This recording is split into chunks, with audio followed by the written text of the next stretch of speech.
କରିବା ଉଚିତ। ବହୁତ ଲୋକ ଅଛନ୍ତି ଯାହାକୁ ଦେଖିବେ କୌଣସି ବି ମାନେ ଜଣେ ଆସିଲା କିଛି ମାଗିଲା, ନାଇଁ ମୁଁ ବହୁତ ବଡ ଦାନୀ ଲୋକ ତାକୁ କିଛି ପଇସା ଦେବି। ସେ ପାତ୍ର କି ସୁପାତ୍ର ଆମେ ଦେଖିବାକୁ ପଡିବ। ଆମେ କାହାକୁ କିଛି ପଇସା ଦେଇଦେଲେ ସେ ପଇସାରେ ସେ ଯାଇ ଯଦି ନିଶା ଖାଇଲା, ସେ ନିଶା ଖାଇବାର ପାପଟା କାହା ଆକାଉଣ୍ଟ କୁ ଆସିଲା? ଯିଏ ପଇସା ଦେଇଥିବ ସେ ହିଁ ସେଟା କରିବ। ତ ସୁପାତ୍ର ମାନେ କାହାକୁ କୁହାଯିବ?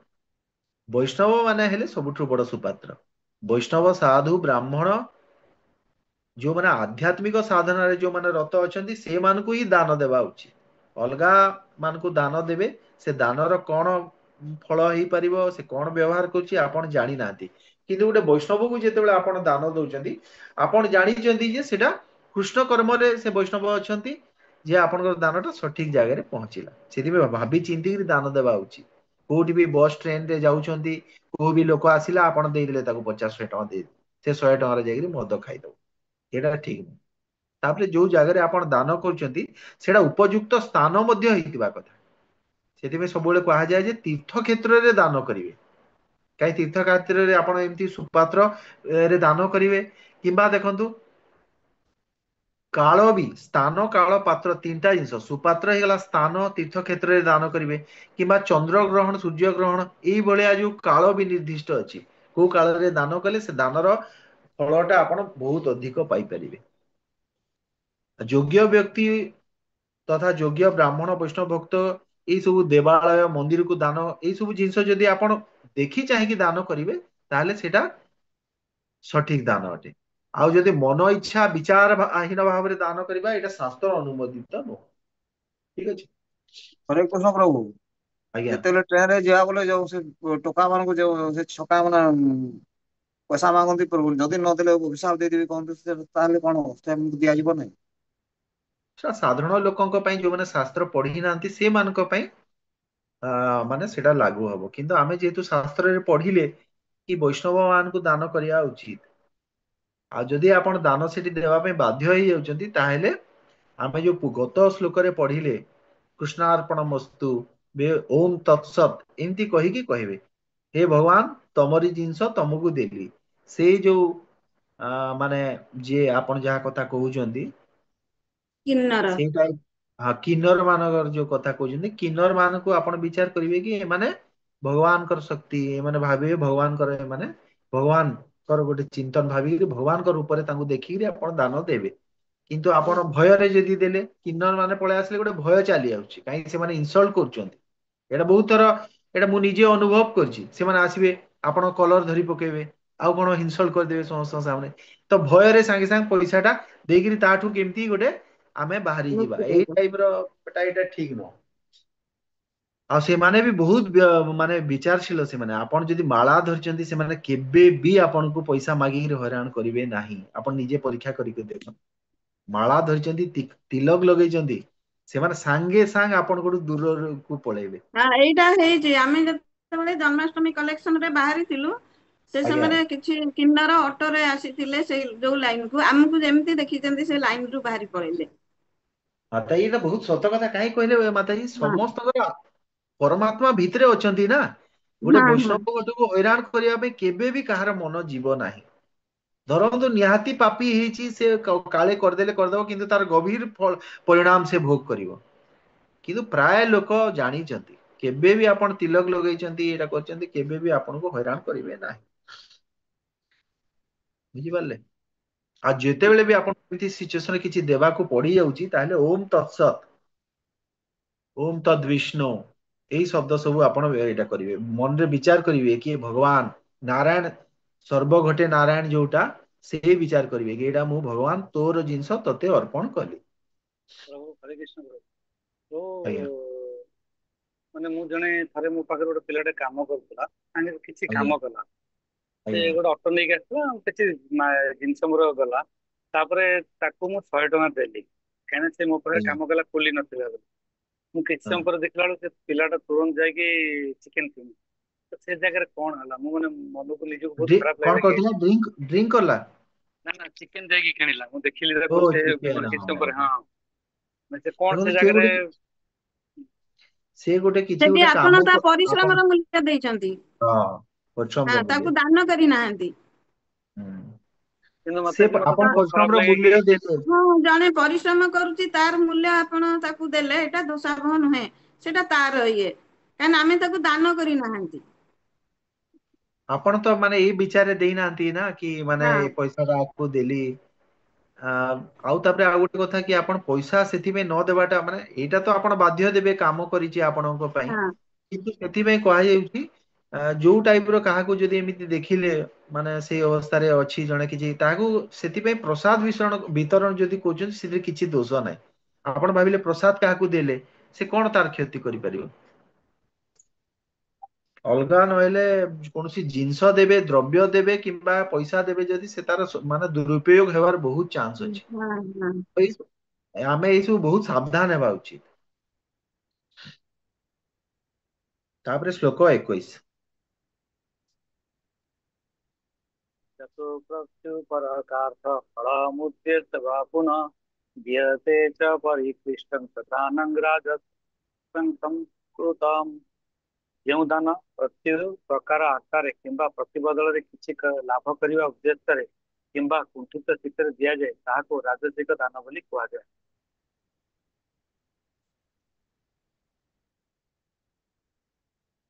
ଏଇଥିରେ ଦେଖନ୍ତୁ ଯେ ଏଥିରେ ଗୋଟେ ରାଜସିକ ଦାନରେ କଣ ହେଲା କି ମତେ କଣ ଭବିଷ୍ୟତରେ ମିଳିବ। ଆପଣ ଆଜି ଗୋଟେ ଦେଇଛନ୍ତି ଯେମିତି ବହୁତ ଜାଗାରେ ଦେଖିବେ ଗୋଟେ ଧନୀ ଲୋକ ଗୋଟେ ଦେଶ ପାଇଁ କିଛି ଗୋଟେ ସାହାଯ୍ୟ କଲା। ବହୁତ ବଡ ବଡ ଧନୀ ଲୋକ ମାନେ ଆଜିକାଲି ସାହାଯ୍ୟ କରୁଛନ୍ତି। କିନ୍ତୁ ସେ ଦେଶ ପାଇଁ ଯୋଉ ସେ କେତେ ମିଲିୟନ ଡଲାର ଆସିଲା ଗୋଟେ ଧନୀ ଲୋକ ପାଖକୁ। କିନ୍ତୁ ସେ କଣ କରିବ ଯଦି $1 ବିଲିୟନ ସେ ଯଦି ଦେଇଛି ସରକାରଠୁ ଗୋଟେ ପ୍ରୋଜେକ୍ଟ ନେଇଯିବ ସେଇ ବାହାନାରେ। ସରକାର ବି ତାକୁ ଦେବ କି ଇଏ ଆମର ସେ ଦେଶକୁ ସାହାଯ୍ୟ କରେ ଆମେ ଗୋଟେ ବଡ ପ୍ରୋଜେକ୍ଟ ଦବା ସେଥିରେ ସେ $1 ବିଲିୟନ ଇନକମ ହେଇଗଲା। ତ ଏଇଥିରେ କଣ ହଉଛି ଦାନର କିଛି ଏମିତି ଦାନର କିଛି ଭ୍ୟାଲୁ ନାହିଁ ଯୋଉଥିରେ କି ଆପଣ ବହୁତ ମାଇଣ୍ଡ ଲଗାଉଛନ୍ତି ଆଉ ସେଥିରେ ପୁଣି ଆପଣ ଭବିଷ୍ୟତକୁ କେମିତି ଆପଣ ସେଇଟା କରିବେ। ଯେମିତି ଆପଣ ଗୋଟେ ଦେଖିବେ ଯୋଉମାନେ ଏମଏଲଏ ମନ୍ତ୍ରୀ ହେବା ପାଇଁ ଇଚ୍ଛା କରନ୍ତି ସେମାନେ କଣ କରନ୍ତି ସେ ଏରିଆ ଅଞ୍ଚଳରେ ବହୁତ ଏମିତି ଦାନର କାର୍ଯ୍ୟ ଗୁଡା ସବୁ କରିବେ। ଅନ୍ନକୋଟ କରିବେ। ତ ବହୁତ ଭଲ ଭଲ କାମରେ ସେଇଠି ବଡ ବଡ ଅକ୍ଷରେ ସବୁ ଲେଖା ହେଇଥିବ। କି ଏଇ ପଇସା ଟା ଅମୁକ ଲୋକରୁ ଆସିଲା। ଏଇଟା ମାଇଣ୍ଡ ରେ ଆପଣଙ୍କର ଏମିତି ସେମାନେ ହେମର କରିକି ଯେତେବେଳେ ପୁଣି ଏମପି ସିଟ୍ ପାଇବେ ସେତେବେଳେ ଆପଣ ଯାଇକି ତାଙ୍କୁ ଭୋଟ ଦେବେ। ତ ଏଇ ଦାନର କିଛି ମୂଲ୍ୟ ହେଲା କି? ତ ଏଇଟା ହଉଛି ରାଜସିକ ଦାନ ବୋଲି ଏଇଠି କୁହାଯାଇଛି। ସକାମ ଦାନ ବା ସ୍ଵର୍ଗ ପ୍ରାପ୍ତି ଉଦ୍ଦେଶ୍ୟରେ ଦାନ କରିବା ଏଇଟା ଠିକ କଥା ନୁହଁ। ବା କୌଣସି ଆପଣଙ୍କଠୁ ବଡ ଲୋକ ବା ଗୋଟେ ବହୁତ ପାୱାରଫୁଲ ଲୋକଟେ ଆପଣଙ୍କୁ କହିଦେଲା ଆପଣ ମନା କରିପାରିଲେନି। ଯେହେତୁ ଗୋଟେ ଗୁରୁଜନ କିମ୍ବା ବହୁତ ବଡ ଲୋକ ଆପଣଙ୍କୁ କହିଛନ୍ତି ତାଙ୍କ ଇଚ୍ଛାରେ ଆପଣ ଦାନ କଲେ। ସେଇଟା ବି ରାଜସିକ ଦାନ ଆପଣ ମନ ଭିତରେ ଆପଣଙ୍କର ସେମିତି କିଛି ଆପଣଙ୍କର ବିଚାର ନଥିଲା କି ମୁଁ ଦାନ କରିବି। କିନ୍ତୁ ଜଣେ କହିଦେଇଛି ବଡ ଲୋକଟେ ଆପଣ ନ ମାନିଲେ ଖରାପ ଭାବିବେ ସମାଜରେ। କି ପରିବାରରେ ସେଇ ହିସାବରେ ଆପଣ ଦାନ କଲେ। କି ଘରେ ଦେଖନ୍ତୁ ଆପଣଙ୍କର ଇଚ୍ଛା ନଥିଲା ପରିବାର ଲୋକ ପଇସା ଦେଲେ। ଆଉ ଆପଣ ପଇସା ମାନେ ଯେତେବେଳେ ଦେବେ ସେତେବେଳେ ଆପଣ ବହୁତ ପଶ୍ଚାତାପ କରିବେ। ତ ଗୋଟେ ଦାନ ଏମିତି ଯୋଉ ଦାନ କରିବେ ଯୋଉଥିରେ ପଶ୍ଚାତାପ ବେଶୀ ଆସିଗଲା ମାନେ ସେ ଦାନଟା ରାଜସିକ ଦାନ ହେଇଗଲା। ଦେବା ସମୟରେ ଦେଇଦେବେ କିନ୍ତୁ ପଶ୍ଚାତାପ ଆଉ ଗୋଟେ ଦେଖନ୍ତୁ ଏନାଉନ୍ସ କରାହଉଛି ଧରନ୍ତୁ ଅମୁକ ଲୋକଙ୍କ ଅମୁକ ବାବୁଙ୍କଠୁ ଏତିକି ଟଙ୍କା ଆସିଲା ତ ତାଳି ମାରିଲେ ସମସ୍ତେ ଆପଣ ବି ତାପରେ ସେଠି ଗୋଟେ ଗଲେ ଆଉ କହିଦେଲେ ମୁଁ ଆଗରୁ ମୁଁ ବି ଦେବି 10,000 ଟଙ୍କା। କହି ତ ଦେଇଛନ୍ତି ତାପରେ ଦିନେ 2 ଦିନ 4 ଦିନ ଗଡିଗଲା ତାପରେ ସେ 10,000 ଟଙ୍କା ଟା ବହୁତ କଷ୍ଟ ଭଳିଆ ଯଦି ଫିଲ୍ ହେଲା ପଶ୍ଚାତାପ ହେଲା ଟିକେ ମୁଁ ରହିଗଲେ ହେଇନଥାନ୍ତା। ଏଇ ଟାଇପ ର ଭାବନା ପଳେଇ ଯାଉଛି ଏଇଟା ରାଜସିକ ଦାନ। ଆଉ ଯୋଉ ଜାଗା ଆପଣ ଏମିତି ଜାଗାରେ ଆଜ୍ଞା ଯୋଉ ଜାଗାରେ ଆପଣ ଇନ୍ଦ୍ରିୟ ତୃପ୍ତି ହଉଥିବ ସେଇ ଟାଇପ ର ଜାଗାରେ ବି ଯଦି ଆପଣ ଦାନ ଦେଇଦେଲେ ଗୋଟେ ଅର୍ଗାନାଇଜେସନ ରେ ଆପଣ ଦାନ ଦେଲେ ଆପଣ ଜାଣିଛନ୍ତି ଯେ ସେ ଦାନର କିଛି ଗୋଟେ ଠିକ କାର୍ଯ୍ୟରେ ସେଟା ବ୍ୟବହୃତ ହଉନାହିଁ। ସେଇଟା କଣ ସେ ଇନ୍ଦ୍ରିୟ ତୃପ୍ତି ହଉଛି। ଆପଣ ଯୋଉ ପଇସା ଦେବେ ସେଥିରେ ମଜା ମଜଲିସ କରାହଉଛି ଆଜିକାଲିର ଯୋଉ ଦାନ ସବୁ। ପୂଜା ପାଇଁ ଆସୁଛନ୍ତି ମାଗିବା ପାଇଁ ଆପଣ ଜାଣିଛନ୍ତି ସେ ପଇସା ନେଇକରି ଏମାନେ ଖାଇବେ ପିଇବେ ଏଞ୍ଜୟ କରିବେ ସେ ଦାନ ଯୋଉ ଆପଣ ଦେଲେ ସେ ଦାନ ହଉଛି ଆପଣଙ୍କ ରାଜସିକ ଦାନ। ଶ୍ଲୋକ 22। ଆଦେ ପ୍ରଭୁ ହରେ କୃଷ୍ଣ ପ୍ରଭୁ ଆଦେଶ କାଳେ ଯତ୍ତାନଂ ପାତ୍ରଭ୍ୟଶ୍ଚ ଦୀୟତେ ଅସତ୍କୁତ୍ରମ ଭାଗ୍ୟସଂ କାମ ସमुदाहृतम्। ଯେଉଁ ଦାନ ଅପବିତ୍ର ସ୍ଥାନରେ ବା ଅନୁପଯୁକ୍ତ ସ୍ଥାନରେ ଅର୍ଥାତ୍ ଆଦେଶରେ ଓ ଅକାଳରେ ଅଶୁଭ ସମୟରେ ଅପାତ୍ରରେ ଅଯୋଗ୍ୟ ବ୍ୟକ୍ତିଙ୍କୁ ମାନ ସମ୍ମାନ ପ୍ରଦର୍ଶନ ନ କରି ଘୃଣାର ସହିତ ଦିଆଯାଏ ତାହାକୁ ତାମସିକ ଦାନ ବୋଲି କୁହାଯାଏ। କୌଣସି ଅପବିତ୍ର ସ୍ଥାନରେ ଦାନ ଦଉଛନ୍ତି, ସେ ସ୍ଥାନଟା ପବିତ୍ର ହେବା କଥା। କାହିଁକି ଆମେ ଦେଖିଲେ ସାତ୍ବିକ ଦାନଟା କଣ, ପୁରା ଗୋଟେ ଆପଣ ଯାଇଛନ୍ତି କୌଣସି ଗୋଟେ ତୀର୍ଥ କରିବା ପାଇଁ, ସେଇଠି ଦାନ ଦେଲେ। ନାଇଁ ଆପଣ ଗୋଟେ ଦେଖୁଛନ୍ତି ଯୋଉ ଜାଗାରେ ଗୋଟେ ମଦ ଖିଆ ହଉଛି, ସେଇଟା ଗୋଟେ ଅପବିତ୍ର ସ୍ଥାନ, ସେଠି ଆପଣ ଗୋଟେ ଲୋକଙ୍କୁ ଭେଟିଲେ, ସେ ତାର ପଇସା ଦରକାର ଅଛି, କି ଆପଣ ଗୋଟେ ବହୁତ ଗୋଟେ ରାଜସିକ ଗୋଟେ ଜାଗାକୁ ଯାଇଛନ୍ତି, ସେଥିରେ କୌଣସି ଗୋଟେ ମାନେ ଭଲ ଅଣୁ ପରମାଣୁ ନାହିଁ, ସେଇ ଟାଇପ ର ଜାଗାରେ ଆପଣ କାହାକୁ ଦାନ କରିବେ ନାହିଁ। ସେ ସେ ସେ ଜାଗାଟା ବହୁତ ଶୁଦ୍ଧ ହେଇଥିବା କଥା। ଆଉ ଅପାତ୍ରରେ ଦାନ ଦେବା ଉଚିତ ନୁହଁ। ଯିଏ ମଦ ଖାଉଛି, ନିଶା ଜୁଆ, ମାଂସ ଭକ୍ଷଣକାରୀ, ଆଜିକାଲି ଦେଖିବେ ବ୍ରାହ୍ମଣ ମାନେ ସବୁ ମାଂସ ଭକ୍ଷଣକାରୀ କରୁଛନ୍ତି। ବହୁତ ବ୍ରାହ୍ମଣ ବିଡି ସିଗରେଟ ଟାଣୁଛନ୍ତି। ଆମେ ସେଇଭଳିଆ ବ୍ରାହ୍ମଣକୁ ବି ଘରକୁ ଡାକିକି ଆଣୁଛେ। ତ ସେ ଭଳିଆ ଆମେ ଦେଖିବା କଥା ଯେ ଆମେ କୋଉ ବ୍ରାହ୍ମଣକୁ ପୂଜା ପାଇଁ ଡାକିଲେ। ବ୍ରାହ୍ମଣକୁ ତ ସମ୍ମାନ ଦେଖେଇବା କଥା, କିନ୍ତୁ ଏଇ ଟାଇପ ର ଯଦି ସେ ଅସତ୍ ବ୍ରାହ୍ମଣ ହେଇଯାଇଛି, ତାକୁ ଆମେ କଣ ପାଇଁ, ଆମେ ସେ ଦାନର କିଛି ଫଳ ରହିବ? ଏଇଠି ତ ଭଗବାନ କହିଲେ ଏଇ ଟାଇପ ର ଲୋକଙ୍କୁ ଅପାତ୍ର ସେଇଟା ବୋଲି କହୁଛନ୍ତି। ତ ଆମେ ଯାହାକୁ ଡାକିବା ତାକୁ ଆମେ ଭଲ ଭାବେ ବିଚାର କରିବା କି ଏ ସଠିକ ଲୋକ କି ନାହିଁ, ଆମେ ଦେଖିବା କଥା। ଖାଲି ବ୍ରାହ୍ମଣ ପଇତା ପକେଇ ଦେଇଛି କହିଲେ ହବ ନାହିଁ, ସେ ଟିକେ ଭଲ ବ୍ରାହ୍ମଣ ହବା କଥା। ଆଜି ଯାହାକୁ ଦେଖିବେ ବ୍ରାହ୍ମଣ ମାନେ ଆଇଁଷ ଖାଉଛନ୍ତି, ଏମିତି ଆମିଷ ଖିଆ ବ୍ରାହ୍ମଣକୁ କେବେ ବି ତା ହାତରେ କିଛି କରିବା ଉଚିତ ନୁହଁ। ଆଉ ଦାନ ଦେଲା ବେଳେ ଆପଣ କାହାକୁ ବେଶୀ କଥା କହିକିରି ଦାନ ଦେଇଦେଲେ, ମୁଁ ଏତେ ଦାନ ଦେଲି, ଏଇଟା ଆପଣ ଏମିତି ବାରମ୍ବାର ଆସୁଛନ୍ତି, ଏଇଟା ଠିକ କଥା ନୁହଁ। ଏମିତି ଅପମାନ ଦେଇକିରି ବି ଯଦି ଦାନ ଦଉଛନ୍ତି, ତାହେଲେ ବି ସେଇଟା ତାମସିକ ଦାନ ବୋଲିକି କୁହାଯାଉଛି।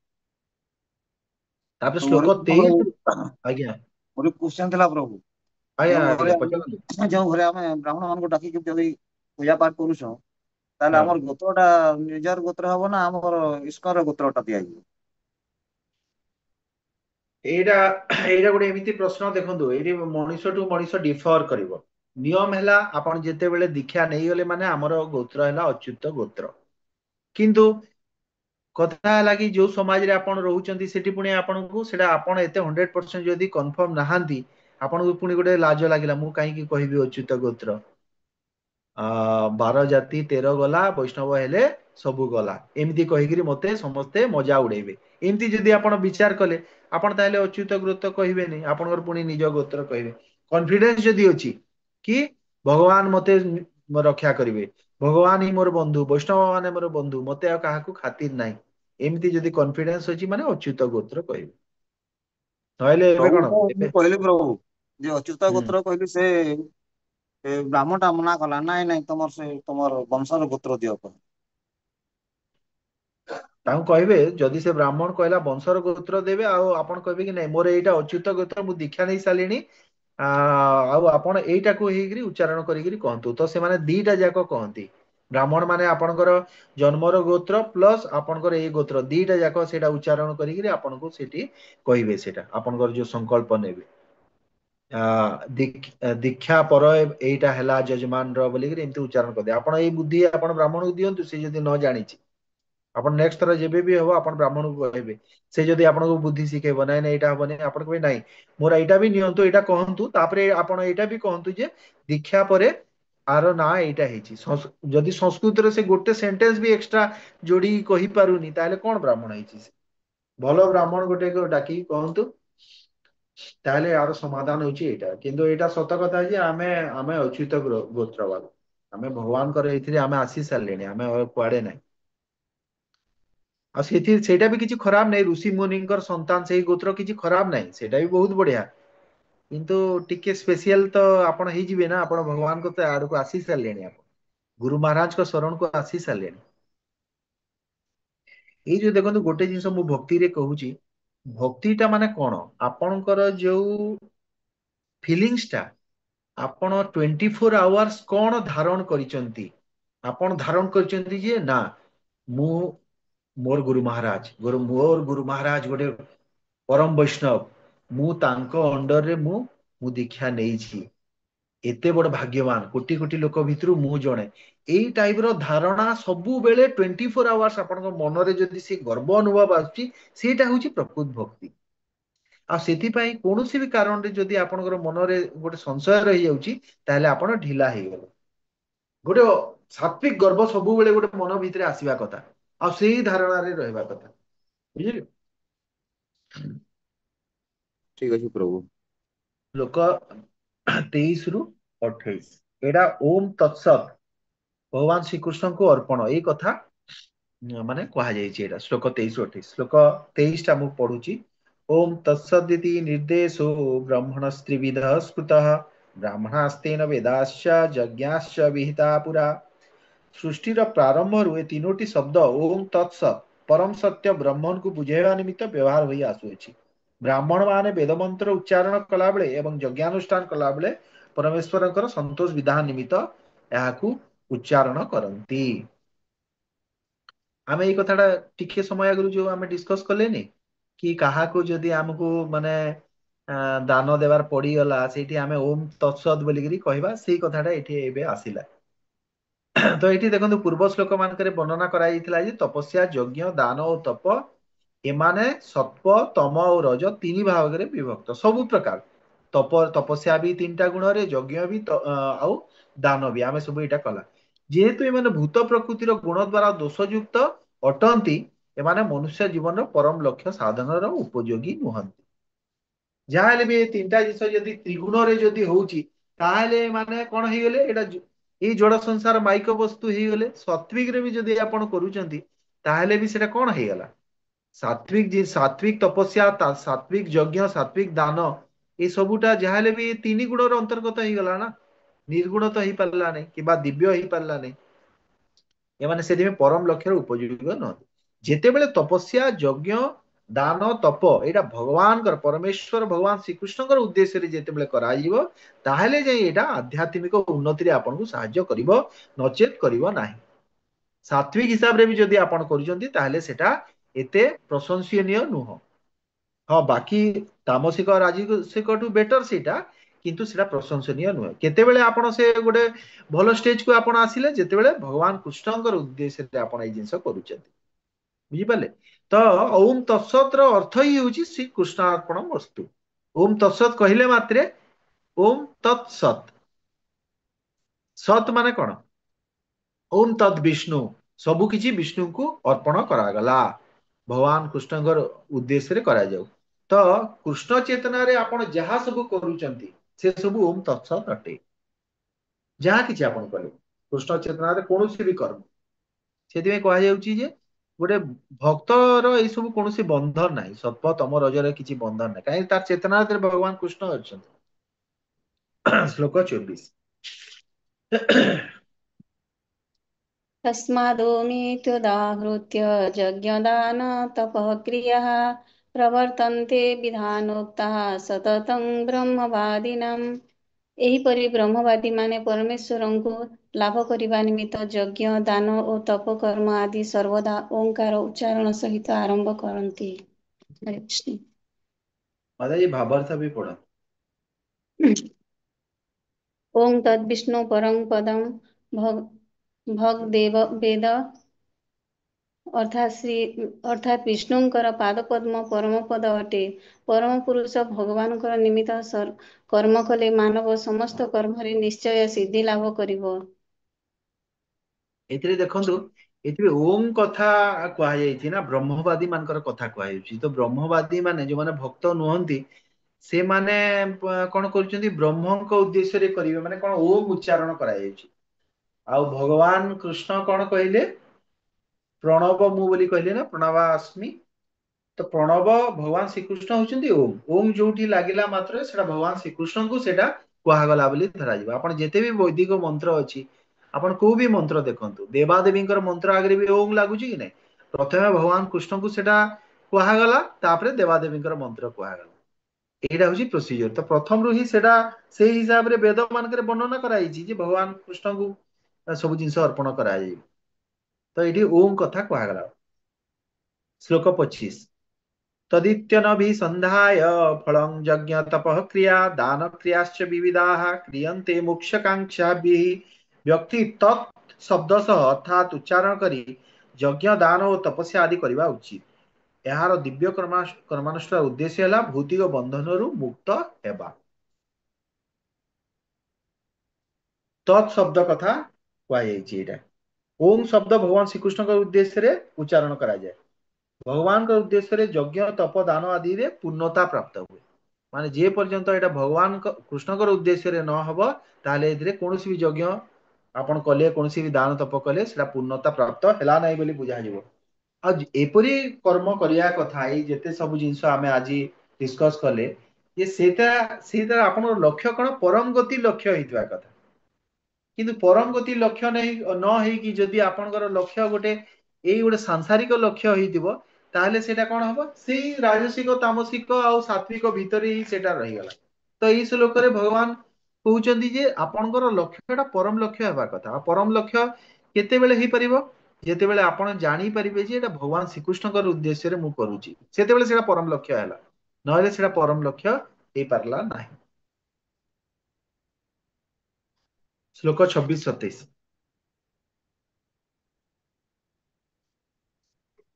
भावे साधु भावे च तदीत्य तत्प्रयुज्यते प्रशस्ते कर्माणि तथा सदा सत्सर्द पार्थयुज्यते। श्लोक 27 जज्ञातोपचिदाने च स्थिति सदित सत्यते कर्मचैव तदर्थीयं सदित्वभाव विधेयते। भक्ति जोगर प्रधान लक्ष्य होउची परमेश्वर एवं यह सत शब्द द्वारा निर्देश करा जाए। ए प्रकार यज्ञ अनुष्ठानकारी को मध्य सत कुहा जाए। हे कुंती पुत्र यज्ञ दान एवं तपस्या परमेश्वरंकर पुष्टि विधान निमंते सद्भाव और साधुभाव करा जाए। भक्ति जोगर प्रधान लक्ष्यटा कौन परमेश्वर आ परमेश्वर को कौन सत बोलिकी सत शब्द द्वारा निर्देश करा जाए। सत शब्द जोटी लागिला से आपण जानिबे एटा परमेश्वर भगवान श्रीकृष्ण पई करा जाउची। तो ये प्रकार यज्ञ अनुष्ठान कार्य को मध्य सत कहा जाए। आ जो यज्ञ द्रव्य भी आपण जोटा आपण व्यवहार करूचंती सेटा भी आपणकर सत कहा जीवो। बुझी पाले सत शब्दर अर्थ तीनटा जिंस एथिरे हैला। गोटे भगवान कर उद्देश्य रे सत कहा गला भगवान सत अटंती आ जे करूची से भी सत अटे आउ जो द्रव्य भी आपण व्यवहार करूचंती ताहा भी सत अटे। कारण एटा सब तीनटा जिंस कोन हे गला भगवान को उद्देश्य रे हे गला। दे एथिरे गोटे जिंस देखंतु प्रशस्ते कर्मणि गोटे शब्द अछि।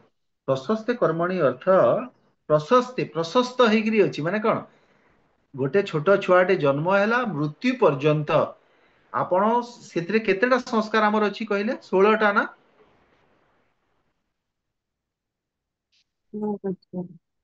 केतेटा हमर संस्कार अछि पुंसवन संस्कार गर्भाधान संस्कार एमती गिरी 16 टा संस्कार अछि। हाँ जात संस्कार विवाह संस्कार अंत्येष्टि क्रिया संस्कार ये टाइप रे 16 टा संस्कार जीवन रु मृत्यु पर्यंत सनातन धर्म रे थिबा 16 टा संस्कार कथा कहैछि। ए शास्त्र रे एटा कहैछि जे ए 16 टा संस्कार जहाँ भी सब कहबे एटा भगवान को अर्पण करिगिरी कहबे। एटा हमर सनातन धर्म रो नियम। एथि में ए शब्दटा व्यवहार कला प्रशस्ते कर्मणि तथा सच्छद पार्थ युज्यते। आ सद भावे और साधु साधु भावे देखो एटा कहा सद भावे और साधु भावे अर्थ कौन जे व्यक्तिर दिव्य स्थिति कथा कहुई जे कृष्ण चेतना रे कर्म करुची से शुद्ध सत्व रे कर्म करुची ताकू सत कहला। आ कृष्ण कर्म संबंधी कर्म मान विषय जे चेतनशील से ही साधु सद भावे और साधु भावे से कहला। आउ देखो गोटे शब्द अच्छी तद अर्थियं यार अर्थ भगवान का उद्देश्य रे समस्त यज्ञ तप दान आदि करबा उचित।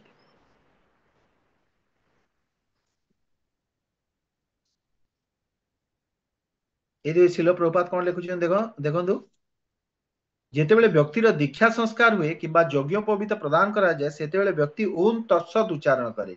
ठीक सेहीपरि समस्त प्रकार योग क्रिया रे परम लक्ष्य ओम तत्सद ही आह्वान करा जाए। तदर्थ्यम शब्दर अर्थ पाक करिबा एवं मंदिर रे सहाय्य करिबा किबा भगवान कर महिमा गान करिबा पे अन्य कोनोसी काम करिबा आदि जे कोनी सेवा भगवान को अर्पण करा जाए सेटा को तदर्थ्यम बोली कहा गला। समस्त कर्म को साफल्य मंडित करने निमित्त ओम तत्सत शब्द मान उच्चारण करा जाए। ଏଥିରେ କାହାର କଣ ଡାଉଟ୍ ଅଛି ଆଉ? ଆପଣ ଏଇ ମୋର ଫ୍ଲୋଟା ମାନେ ବୁଝିପାରୁଛନ୍ତି? ଏଇଟା ଦେଖନ୍ତୁ, ଗୋଟେ ଜିନିଷ ମୁଁ ଆପଣଙ୍କୁ ଏଇଟା କରୁଛି। 17 ନମ୍ବର ଅଧ୍ୟାୟ ଆମର ସରିଲା, ଆଉ ଗୋଟେ ଅଛି ଶ୍ଲୋକ 28 ରହିଲା। ଏଇଟା କହିଦିଏ ତାପରେ ମୁଁ ଆପଣଙ୍କୁ କହିବି। ଶ୍ଲୋକ 28ଟା, ଅଶ୍ରଦ୍ଧୟା ହୁତଂ ଦତ୍ତଂ ତପସ୍ତପଂ କୃତଂ च ଯତ୍ ଅସଦ୍ୟୁच्ୟତେ ପାର୍ଥ ନ ଚ ତତ୍ ପ୍ରୀତ୍ୟନୋ ୟଃ। हे ପୃଥାପୁତ୍ର, ଯେଉଁ ଯଜ୍ଞ ଦାନ ତପ କର୍ମ ଶ୍ରଦ୍ଧାହୀନ ବା ବିଶ୍ୱାସୀନ ଭାବରେ କରାଯାଏ ତାହା ଅସ୍ଥାୟୀ ଅଟେ। ସେଗୁଡିକ ଅସଦ୍ ବୋଲି କୁହାଯାଏ। ସେଗୁଡିକ ଉଭୟ ଇହ ଜନ୍ମ ଓ ପରଜନ୍ମରେ ଫଳଦାୟୀ ହୁଏ ନାହିଁ।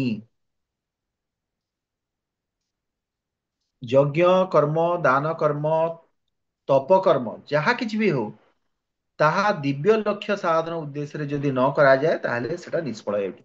ପୂର୍ବ ଶ୍ଲୋକରେ କୁହାଗଲା କରିବା ଉଚିତ ଦିବ୍ୟ ସାଧନା ଉଦ୍ଦେଶ୍ୟରେ, ମାନେ ଭଗବାନଙ୍କ ଉଦ୍ଦେଶ୍ୟରେ। ଏଇ ଶ୍ଲୋକରେ କଣ କୁହାଗଲା?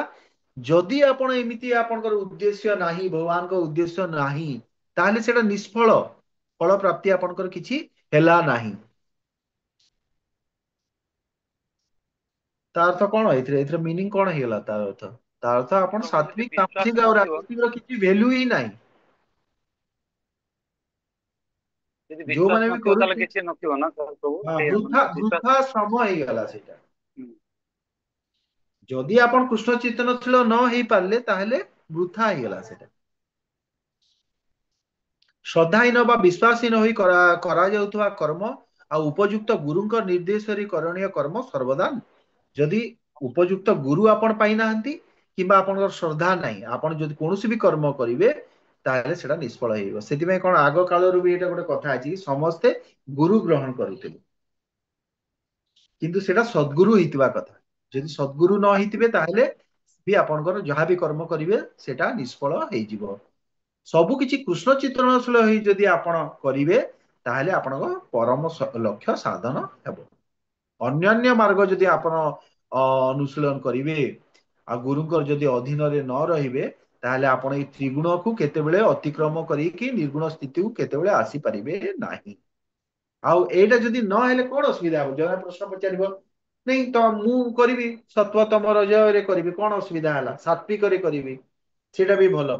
ନା, ଅସୁବିଧାଟା କିଛି ନାହିଁ। ଅସୁବିଧାଟା ଏଇଟା କି ଆପଣ, ଆମର ଲକ୍ଷ୍ୟଟା ଯୋଉ କୃଷ୍ଣ ପ୍ରେମ ପ୍ରାପ୍ତି, ସେଇଟା ଆପଣ ପାଇପାରିବେ ନାହିଁ। ଆପଣ ପୁନରପି ଜନ୍ମ ପୁନରପି ମରଣରେ ଆପଣ ସେଇ ଚକ୍ରରେ ପଡିବେ। ବୁଝିପାରିଲେ? ତ ଆପଣ ମାନେ ମତେ କୁହନ୍ତୁ, ଅଧ୍ୟାୟ 17 ଯୋଉ ଆପଣ ମାନେ ପଢିଲେ, ଏଥିରେ ଆପଣ କଣ ଜାଣିଲେ? ମାନେ ବହୁତ, ମାନେ ମୁଁ ଚାହୁଁନି ବହୁତ ବେସିକ ଆପଣ କହିବେ। ଆପଣ ଯଦି 2-4ଟା ସେଣ୍ଟେନ୍ସ ରେ ଯଦି ଆପଣ ମତେ କହିବେ ଅଧ୍ୟାୟ 17ରେ କଣ ଆପଣ ଜାଣିପାରିଲେ? ଅଧ୍ୟାୟ 17 କଣ? ଶ୍ରଦ୍ଧା ତ୍ରୟ ବିଭାଗ ଯୋଗ, ଶ୍ରଦ୍ଧାର 3 ଭେଦ।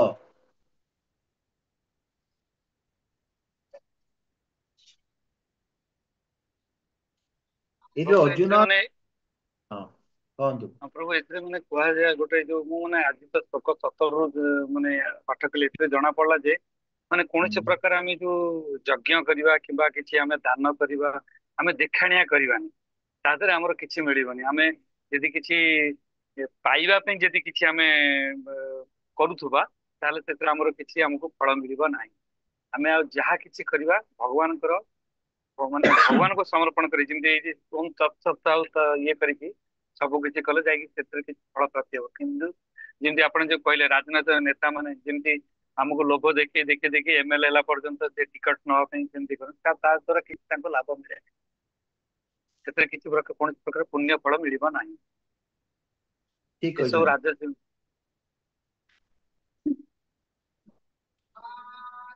ଆଉ କଣ କିଏ କହିବେ?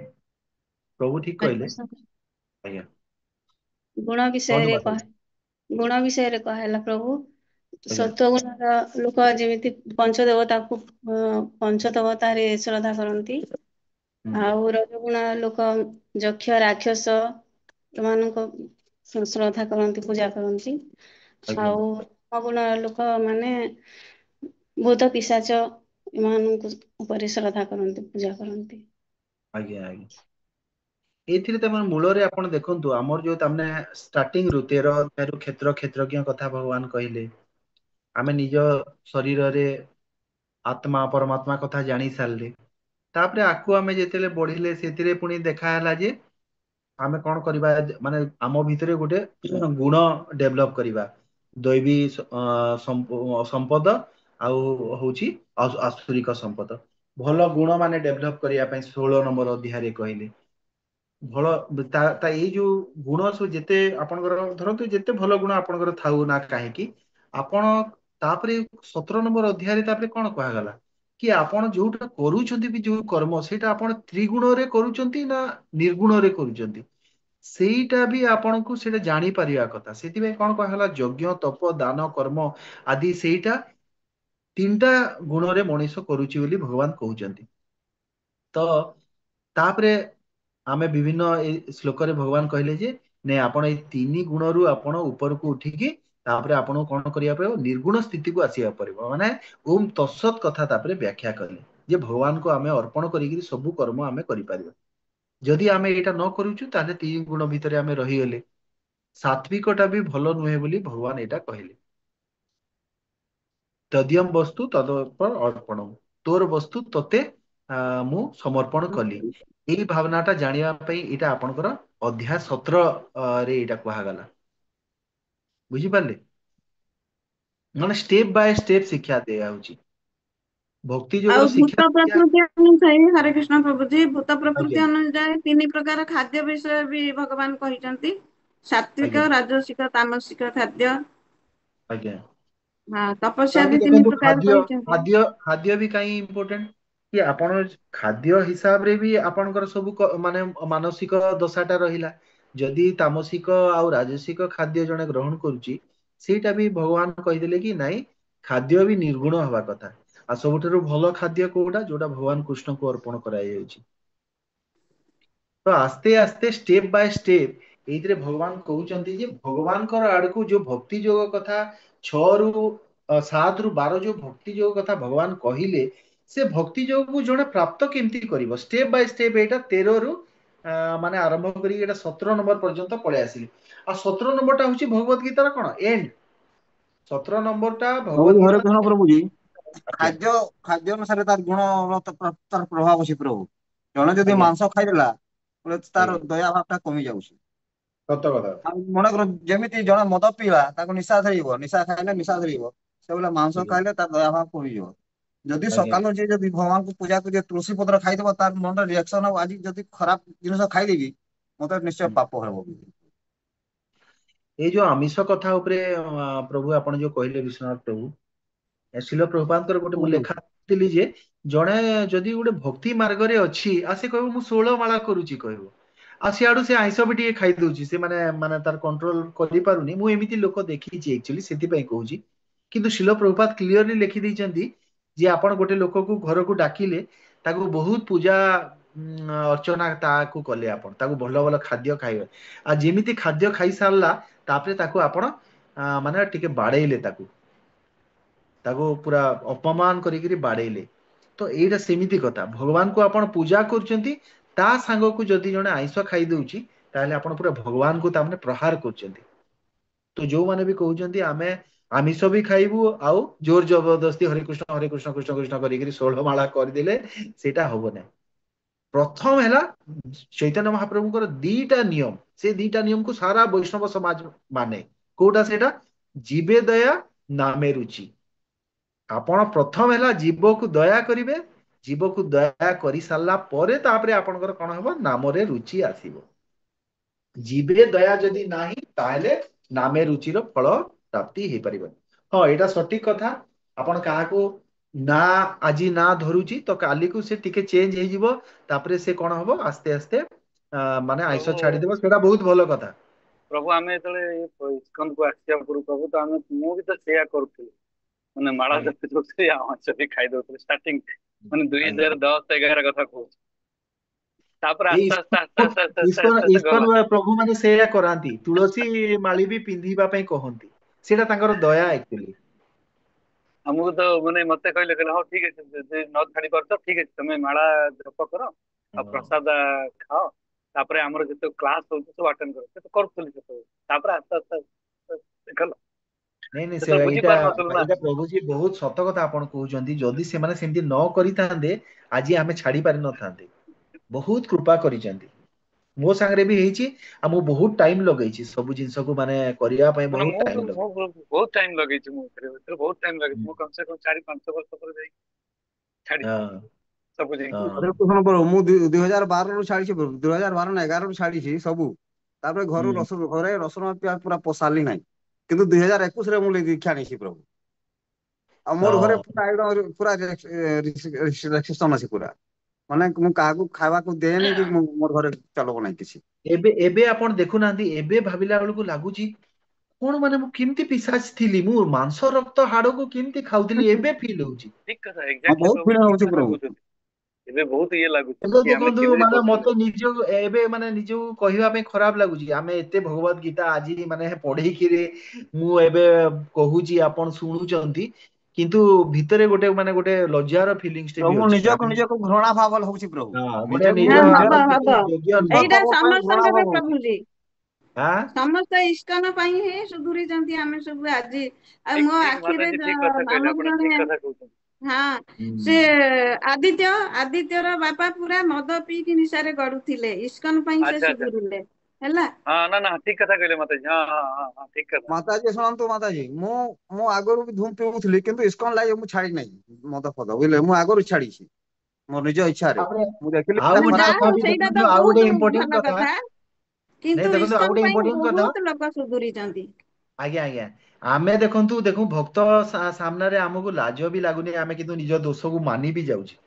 ଏଇଟା କଣ ସାଧାରଣ ସମାଜ ଆଗରେ ଆପଣ ଆମେ କେହି ମାନିବାନି। କିନ୍ତୁ ନାଇଁ ଭକ୍ତ ତାଙ୍କର ସମାଜ ଟା ସମସ୍ତେ ମାନନ୍ତି ଯେ ଇସ୍କନ ଆମକୁ ପାଇଁ ଲାଗିବ ବାପା କି ପାଠକୁ ହଁ, ଆସିଲେ। ଏଇଟା ଆମର ପରିବାର। ସେଥିପାଇଁ ଆମେ କ୍ଲିଅରଲି କହିଦଉଛି କି ମୁଁ ଏମିତି ଥିଲି ବୋଲିକି। ନହେଲେ ହଁ ସମସ୍ତେ କଣ କେତେ କନସର୍ନ। ଏଇଟା ମାନେ ଏତେ ବଡ କୃପା ମୋ ଠିକ ସହିତ, କଥା ଏଇଟା ପ୍ରଭୁ ଗୋଟେ କହୁଛନ୍ତି। ଏଇଟା ଆଚମ୍ବିତ କେହି କଥା। କହନ୍ତିନି, ଏଇଟା କେହି କହନ୍ତିନି। ଆମେ ଏଠି ମାନି ହଁ। ଯାଉଛନ୍ତି, ନାଇଁ ସତ ନାଇଁ କଥା ପ୍ରଭୁ। ସମସ୍ତେ ହଁ। ଇସ୍କନକୁ ଆସିବା ପୂର୍ବରୁ କିଏ ସମସ୍ତେ ତ କହିବ କିଏ କହିବ କରିଛନ୍ତି। ପ୍ରଭୁଜୀ ମୁଁ ମଦ ହଁ ଖାଉଥିଲି, ମୁଁ ମାଂସ ଖାଉଥିଲି, କିଏ କହିବ? କେହି କହିବେନି। ହଁ ପ୍ରଭୁ ଆଗର କଥା ମନେ ପଡିଲେ ପ୍ରଭୁ ନିଜକୁ ଘୃଣା ଲାଗୁଛି ପ୍ରଭୁ। ସତ କଥା ହଁ ପ୍ରଭୁଜୀ। ହଁ ଆଉ ହଁ ଏତେ ହଁ ବହୁତ ହଁ ଖୁସିର ଏକଦମ କଥା, ଠିକ କଥା। ଏକଦମ ଖୁସିର କଥା, ବହୁତ ଖୁସିର କଥା। ଯାହା ହଉ ପ୍ରଭୁ ବାବା ଆମକୁ ଏସବୁଥିରୁ ଉଦ୍ଧାର କରି ଆଣିଲେ। ଆମର ଶିକ୍ଷା ଗୁରୁ ମାନେ ଆମକୁ ସେଇ ତୁଳସୀ ମାଳା ପିନ୍ଧନ୍ତୁ, ଇଏ କରନ୍ତୁ, ଜପ କରନ୍ତୁ, କିଛି କଥା ନାହିଁ, ଯାହା ହଉଛି ଘରେ ହଉଛି। କିନ୍ତୁ ଆମର ଯୋଉ ନେକ୍ସଟ ଜେନେରେସନ, ଆମର ଯୋଉ ନିଜର ଜେନେରେସନ, ସେମାନଙ୍କୁ ଆମେ ବହୁତ ସଚେତନ କରିକି, ଯାହା ହଉ ସେମାନେ ଛୁଆ ମାନଙ୍କୁ ଆମେ ଇଏ ନ କରିକି ସେଇ ଲାଇନରେ ହୁଁ। ନେଇଯାଇଛୁ। ଆମେ ଯୋଉ ଭୁଲ କରୁଛୁ ସେମାନେ ସେ ଆଉ ଭୁଲ କରିବେନି। ହଁ ସେଇଟା ସତ କଥା କହୁଛନ୍ତି ଆପଣ। ଏତେ ଗୋଟେ ବହୁତ ଭଲ ଆମେ ଡିସକସନ କରି ସାରିଲା ପରେ ଆମେ ମାତା ପାର୍ବତୀ ଆଉ ଶିବଙ୍କର ଚରଣକୁ ଆମେ ଏବେ ଯିବା। ଯୋଉ ଜାଗାରେ ଶିବ ଓ ପାର୍ବତୀ ବସିଛନ୍ତି, ଆଉ ମାତା ପାର୍ବତୀ କଣ କହୁଛନ୍ତି? କି ମୋର ପ୍ରିୟ ସ୍ଵାମୀ, ଆପଣ ମତେ ଭଗବତ ଗୀତାର ଅଧ୍ୟାୟ 17ର ମହିମା ଆପଣ ଶୁଣେଇଲେ। ବର୍ତ୍ତମାନ ଆପଣ ମତେ ଦୟା କରିକି ଅଧ୍ୟାୟ 18ର ମହାତ୍ମ ବର୍ଣ୍ଣନା କରନ୍ତୁ। ଏଇଟା ମାତା ପାର୍ବତୀ କହିଲେ। ଆଉ ଶିବଜୀ କଣ କହୁଛନ୍ତି? ହେ ପାର୍ବତୀ କୃପୟା ମୋ ଠାରୁ ଅଧ୍ୟାୟ 18ର ମହିମା ଶୁଣନ୍ତୁ, ଯାହା ବେଦ ମାନଙ୍କ ଠାରୁ ମଧ୍ୟ 4 ବେଦଠୁ ବି ଯେଉଟା ଉତ୍କୃଷ୍ଟ। 18 ଅଧ୍ୟାୟର ମହାତ୍ମାଟା ଆଉ ଅସୀମିତ ଆନନ୍ଦ ପ୍ରଦାନକାରୀ ଅଟେ। ଆଉ ଏହା ଯାହା କାନରେ ପ୍ରବେଶ କରେ ତାହାର ସମସ୍ତ ଭୌତିକ ମାନେ ଦୋଷକୁ ନଷ୍ଟ କରେ। ସୁଧ ଭକ୍ତ ପାଇଁ ଏଇଟା ଦିବ୍ୟ ଅମୃତ ବୋଲି ଏଇଟା କହୁଛନ୍ତି ଶିବଜୀ। ଆଉ ଭଗବାନ ବିଷ୍ଣୁଙ୍କର ଏଇଟା ଜୀବନ ଅଟେ। ଭଗବାନ ବିଷ୍ଣୁଙ୍କର ଜୀବନ ଟା କଣ? 18 ଅଧ୍ୟାୟ ର ମହାତ୍ମ। ଆଉ ଇନ୍ଦ୍ରାଦି ଦେବତା ସନକ ଆଦି ପ୍ରମୁଖ ମହାନ ଯୋଗୀ ଗଣଙ୍କର ହୃଦୟର ସାନ୍ତନା ଅଟେ। ମାନେ ବର୍ଣ୍ଣନା କେତେ ବଢିଆ ବର୍ଣ୍ଣନା କରାହେଇଛି ଦେଖନ୍ତୁ। ଆଉ ଏଇଟାକୁ ଯିଏ ପାଠ କରେ ଯମଦୂତ ମାନେ ତାଠୁ ଦୂରେଇ ଯାଆନ୍ତି। ଏପରି କୌଣସି ପାଠ ନାହିଁ ଯାହା ଏତେ ଶୀଘ୍ର ପାପକୁ ନଷ୍ଟ କରିପାରିବ। ଆଉ ତ୍ରିତାପରୁ ରକ୍ଷା କରିପାରିବ। ବର୍ତ୍ତମାନ ଭକ୍ତି ପୂର୍ଣ୍ଣ ଭାବରେ ଏଇଟାକୁ ଆପଣ ଶୁଣନ୍ତୁ। ଆଚ୍ଛା ପ୍ରଭୁଜୀ ମୋର ତ କିଛି ନଲେଜ ନଥିଲା। କିନ୍ତୁ ଏବେ ଜଷ୍ଟ ଏଇ ଆମେ ଯେତେବେଳେ ଭଗବତ ଗୀତାର ଏମିତି ପଢୁଛେ। ଆମ ଘରେ ଗୋଟେ 100 ବର୍ଷ ଉପରେ ଗୋଟେ ମାନେ ଆଈ ବୁଢୀ ଅଛନ୍ତି। ତ ମୁଁ ସେ ମାଉସୀଙ୍କୁ କହିଲି କି ଆପଣ ଏମିତି ଭଗବତ ଗୀତାର ମହାତ୍ମ ମାଉସୀ ଏତେ ବଢିଆ ଏମିତି ସବୁ ଲେଖା ହେଇଛି। ଆଉ ଆପଣ ଏଇଟା ପଢାନ୍ତୁ। ଆଚମ୍ବିତ ହେଇଯିବେ ପ୍ରଭୁଜୀ ସେ ଯେବେଠୁ ଏମିତି ପଢେଇଲେଣି ସେ ସେ ପୁରା ତାମାନେ ତାଙ୍କର ଏବେ ମାନେ ସେଇ ଯୋଉ ପୁରା ତାଙ୍କର 100 ବର୍ଷ ଉପରେ ବହୁତ କଷ୍ଟ ପାଉଥିଲେ। ସାଙ୍ଗେ ସାଙ୍ଗ କଣ ହେଲା ଜଷ୍ଟ ଦିନେ ଭିତରେ ସେ ମାନେ ବୁଢୀ ଆଈ ଯୋଉ ଥିଲେ एकदम मौन ହେଇଗଲେ ସେ। ତା ଆଗରୁ ସେ ପୁରା एकदम ଜୋର ସେ ଚିଲେଇ ଚିଲେଇ ଏ ସବୁ କହୁଥିଲେ। ଭଗବତ ଗୀତା ଦିନେ ଦି ଦିନ ଶୁଣେଇଲେ କଣ ହେଲା ତାଙ୍କର କର୍ମ କଟିଲା କି କଣ, ଏବେ ପୁରା ମୌନ ହେଇକିରି ପୁରା ଜଷ୍ଟ ଏବେ ତାଙ୍କର ଲାଷ୍ଟ ସମୟ ପଳେଇ ଆସିଲା। ଆଉ ଆମକୁ ଏବେ ବିଶ୍ୱାସ ଏମିତି ଲାଗୁଛି କି ସେ ଆଉ ବେଶୀ ମାନେ ଆଉ ମାନେ ରହିବେ ବି ନାହିଁ। ଏବେ ମାନେ ତାଙ୍କ ଆଗରେ ଭଗବତ ଗୀତା ପାଠ କରାହଉଛି। ଏତେ ଶକ୍ତିଶାଳୀ ମାନେ ଏଇ ଭଗବତ ଗୀତାର ଟ୍ରାନ୍ସେଣ୍ଡେଣ୍ଟାଲ ସାଉଣ୍ଡ ଯୋଉଟା ଅଛି, ଯାହାକୁ ଭରସା ରହିଛି ନା, ବୁଝିପାରିଲେ। ଆଚ୍ଛା, ତାପରେ ଆମେ ଏଥିରେ ଯିବା। ତ ଏଇଟା କହୁଛନ୍ତି କି ଭଗବାନ ଶିବଜୀ କହିଲେ ଭକ୍ତିପୂର୍ଣ୍ଣ ଭାବରେ ଏଟାକୁ ଶୁଣନ୍ତୁ। ଆଉ ତାପରେ ଏଇଟା ଆରମ୍ଭ ହେଲା ମେରୁ ପର୍ବତରେ ଶିଖର ପ୍ରଦେଶରେ ଗୋଟେ ଅମରାବତୀ ନଗର ଅଛି, ବୁଝିପାରିଲେ। ମେରୁ ପର୍ବତର ଶିଖରରେ ଯୋଉଟା କି ବିଶ୍ୱକର୍ମା ନିର୍ମାଣ କରିଛନ୍ତି। ଆଉ ସେଇ ସ୍ୱର୍ଗୀୟ ରାଜ୍ୟରେ ଭଗବାନ ଇନ୍ଦ୍ର ତାଙ୍କର ପତ୍ନୀ ସଚୀଙ୍କ ସହ ଦେବତା ମାନଙ୍କ ଦ୍ଵାରା ସେବିତ ହୁଅନ୍ତି। ମାନେ କିଏ ରହନ୍ତି ସେଠି ଅମରାବତୀ ନଗରରେ? ସେଇଟା ଇନ୍ଦ୍ର ସଚୀଙ୍କ ଦ୍ଵାରା ସେବିତ ହେଇକିରି ଆଉ ଦେବତା ମାନଙ୍କ ଦ୍ଵାରା ହେଇକିରି ନିଜେ ସ୍ୱୟଂ ଭଗବାନ ଇନ୍ଦ୍ର ବୋଲି କୁହାଯାଇଛି। ଦିନେ ଯେତେବେଳେ ଇନ୍ଦ୍ର ଶାନ୍ତିରେ ବସିଥିଲେ, ସେ କଣ ଦେଖିଲେ? ଗୋଟେ ସୁନ୍ଦର ବ୍ୟକ୍ତି ତାଙ୍କ ସମ୍ମୁଖରେ ପହଞ୍ଚିଲେ। ଆଉ ସେଇଟା ଭଗବାନ ବିଷ୍ଣୁଙ୍କ ସେବକ ମାନେ ତାଙ୍କୁ ସେବା ଦଉଥିଲେ। ଇନ୍ଦ୍ର ଏଇଟା ଦେଖୁଛନ୍ତି। ଆଉ ଦେବରାଜ ଇନ୍ଦ୍ର ସେ ସୁନ୍ଦର ଯୁବକ ବ୍ୟକ୍ତିକୁ ଦେଖିକି ତତ୍କ୍ଷଣାତ ବୁଝିଗଲେ କଥାଟା କଣ, ଆଉ ସାଙ୍ଗେ ସାଙ୍ଗେ ସିଂହାସନ ତ୍ୟାଗ କରି ଭୂମିରେ ପଡିଗଲେ। ଆଉ ଯେତେ ବାକି ସବୁ ତାଙ୍କର ସବୁ ପାର୍ଷଦ ମାନେ ଥିଲେ ଦେବରାଜ ଇନ୍ଦ୍ରଙ୍କର, ସେମାନେ କଣ କଲେ? ସବୁ ମୁକୁଟ, ତାଙ୍କର ଯୋଉ ସେ ମୁକୁଟ ପିନ୍ଧିଥିଲେ ଇନ୍ଦ୍ର, ସେ ମୁକୁଟକୁ କାଢି ଆଣିଲେ। ଆଉ ସେଇ ଯୋଉ ନୂତନ ବ୍ୟକ୍ତି ଯୋଉ ସ୍ୱର୍ଗକୁ ଆସିଥିଲେ, ତାଙ୍କୁ ସେ ମୁକୁଟଟା ପିନ୍ଧେଇ ଦେଲେ। ଆଉ ତତ୍କ୍ଷଣାତ କଣ ହେଲା? ସବୁ ମୁନି ଋଷି ମାନେ ସେଠି ଉପସ୍ଥିତ ହେଇଗଲେ। ଆଉ ଯୋଉ ନୂତନ ଇନ୍ଦ୍ର ତାଙ୍କୁ ଆଶୀର୍ବାଦ ଦେଲେ। ବୈଦିକ ମନ୍ତ୍ର ସବୁ ଉଚ୍ଚାରଣ କରାଗଲା। ଆଉ ସେମାନେ ଗନ୍ଧର୍ବ ଅପସରା ମାନେ ଆସିକିରି ତାଙ୍କୁ ନୃତ୍ୟ ଗାନ କରିକିରି ମନୋରଞ୍ଜନ ସବୁ କଲେ। ଆଉ ନୂତନ ଇନ୍ଦ୍ର ମାନେ ସେଠି ରାଜା ହେଇଗଲେ। ଆଉ ପୁରୁଣା ଇନ୍ଦ୍ରକୁ ଗାଦିଚ୍ୟୁତ କରାଗଲା। ତ ଏଇ ଯୋଉ ଇନ୍ଦ୍ର ଆସିଥିଲେ, ସେ କଣ ଇନ୍ଦ୍ର ହେବା ପାଇଁ ଗୋଟେ ଜିନିଷ ଦେଖନ୍ତୁ, ଆପଣଙ୍କୁ 100ଟା ଅଶ୍ଵମେଧ ଯଜ୍ଞ କରିବାକୁ ପଡିବ। କିନ୍ତୁ ଏଇ ଯୋଉ ଇନ୍ଦ୍ର ଆସିଥିଲେ, ଏଟାକୁ ବିଷ୍ଣୁ ଦତ୍ତ ମାନେ ନେଇକି ଆସିଥିଲେ। ଇଏ କୌଣସି ଅଶ୍ଵମେଧ ଯଜ୍ଞ କରିନଥିଲେ। ଯୋଉ ପୂର୍ବ ଇନ୍ଦ୍ର ଯେତେବେଳେ ଦେଖିପାରିଲେ ଯେ ଏ ନୂତନ ବ୍ୟକ୍ତି ଜଣକ ତାଙ୍କ ଜୀବନ କାଳରେ କୌଣସି କୂଅ ବା କୁଣ୍ଡ କିଛି ଖୋଳି ନାହାନ୍ତି, ଅନ୍ୟମାନଙ୍କର କଲ୍ୟାଣ ପାଇଁ କିଛି ଗଛ ବି ଲଗେଇ ନାହାନ୍ତି, କୌଣସି ପବିତ୍ର ସ୍ଥାନରେ କିଛି ଦାନ କରିନାହାନ୍ତି, ଅଗ୍ନି ଯଜ୍ଞ ଅଗ୍ନିଷ୍ଟମ ଯଜ୍ଞ ଆଦି କିଛି କରିନାହାନ୍ତି, ସେ କିପରି ମୋ ପଦ ପ୍ରାପ୍ତ ହେଲେ ବୋଲିକିରି ସେ ମନେ ମନେ ପ୍ରଶ୍ନ ପଚାରିଲେ ନିଜକୁ। ତେଣୁ ମନରେ ତାଙ୍କର ବହୁତ ଅଶାନ୍ତି ଜାତ ହେଲା। ଏତେ ଅଶାନ୍ତି ଜାତ ହେଲା ଯେ ତାପରେ ସେ ଭାବିଲେ ଭଗବାନ ବିଷ୍ଣୁଙ୍କୁ ପ୍ରାର୍ଥନା କରିବା ପାଇଁ କ୍ଷୀରସାଗର ପଳେଇଲେ। ତାପରେ ଯୋଉ ଗାଦିଚ୍ୟୁତ ଇନ୍ଦ୍ର ଯିଏ କ୍ଷୀରସାଗର ଗଲେ। ଆଉ ଭଗବାନଙ୍କ ଦର୍ଶନ ପାଇକି ସେଇଠି ସେ ଭଗବାନ ବିଷ୍ଣୁଙ୍କୁ ବାରମ୍ବାର ପ୍ରାର୍ଥନା କଲେ। କିଏ କଣ କହୁଛନ୍ତି? ହଁ, ତ ବାରମ୍ବାର ପ୍ରାର୍ଥନା କରୁଛନ୍ତି ମାନେ କ୍ଷୀରସାଗରରେ ଯାଇକିରି। ତାପରେ କଣ ହେଲା? କିଛି ପ୍ରାର୍ଥନା କରିସାରିଲା ପରେ ଭଗବାନ ବିଷ୍ଣୁ ତାଙ୍କର ପ୍ରାର୍ଥନା ଶୁଣିଲେ। ତ ସେଠି କଣ କହିଛନ୍ତି? ଗୋଟେ କଥା ପ୍ରଭୁ, ଭଗବାନ, ଗୋଟେ ଆଜ୍ଞା କ୍ୱେଶ୍ଚନ ରହିଲା ପ୍ରଭୁ, ଯେ ଆଜ୍ଞା। ଇନ୍ଦ୍ର ମାନେ କେତେ ବର୍ଷ ପର୍ଯ୍ୟନ୍ତ ରାଜତ୍ୱ କରନ୍ତି ପ୍ରଭୁ, ଆଉ ଗାଦିଚ୍ୟୁତ ହୁଅନ୍ତି? ଶୁଣନ୍ତୁ, ବ୍ରହ୍ମାଙ୍କର ଗୋଟେ ଦିନରେ କମ ସେ କମ 5000 ଇନ୍ଦ୍ରିୟ ଆସନ୍ତି, ବୁଝିପାରିଲେ। ଗୋଟେ ମନୁ କାଳରେ, ଏଇଟା ତ ଗୋଟେ ପରେ ଗୋଟେ ସେ କ୍ୟାଲକୁଲେସନ ର ଟପିକ ଏକ୍ଜାକ୍ଟଲି ତାର ଏଇଟା ଅଛି। ଦେଖନ୍ତୁ 4ଟା ଚତୁର୍ଯୁଗ ମିଶିଲେ କେତେ ହଉଛି ଆପଣଙ୍କର?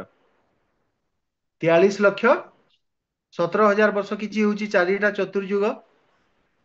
ତ ସେଇଟାକୁ ଯେତେବେଳେ ଆପଣ 1000ରେ ଗୁଣ କରିଦେବେ 432 କୋଟି ବର୍ଷ ହେଇଯିବ। ସେଇ 432 କୋଟି ବର୍ଷ ଭିତରେ 72ଟା ମନୁ ଆସିବେ, ଠିକ ଅଛି। 72ଟା ମନ୍ୱନ୍ତର ଆସିବ। ସେଇ 72ଟା ମନ୍ୱନ୍ତର କାଳରେ ଗୋଟେ ଗୋଟେ ମନ୍ୱନ୍ତର କାଳରେ ଆପଣଙ୍କର ଇନ୍ଦ୍ର ଆସିବେ 50 କେତେ କେତେ କହିଲେ? କିଏ ଜାଣିଛନ୍ତି? ନାଇଁ, ମନେ ନାହିଁ।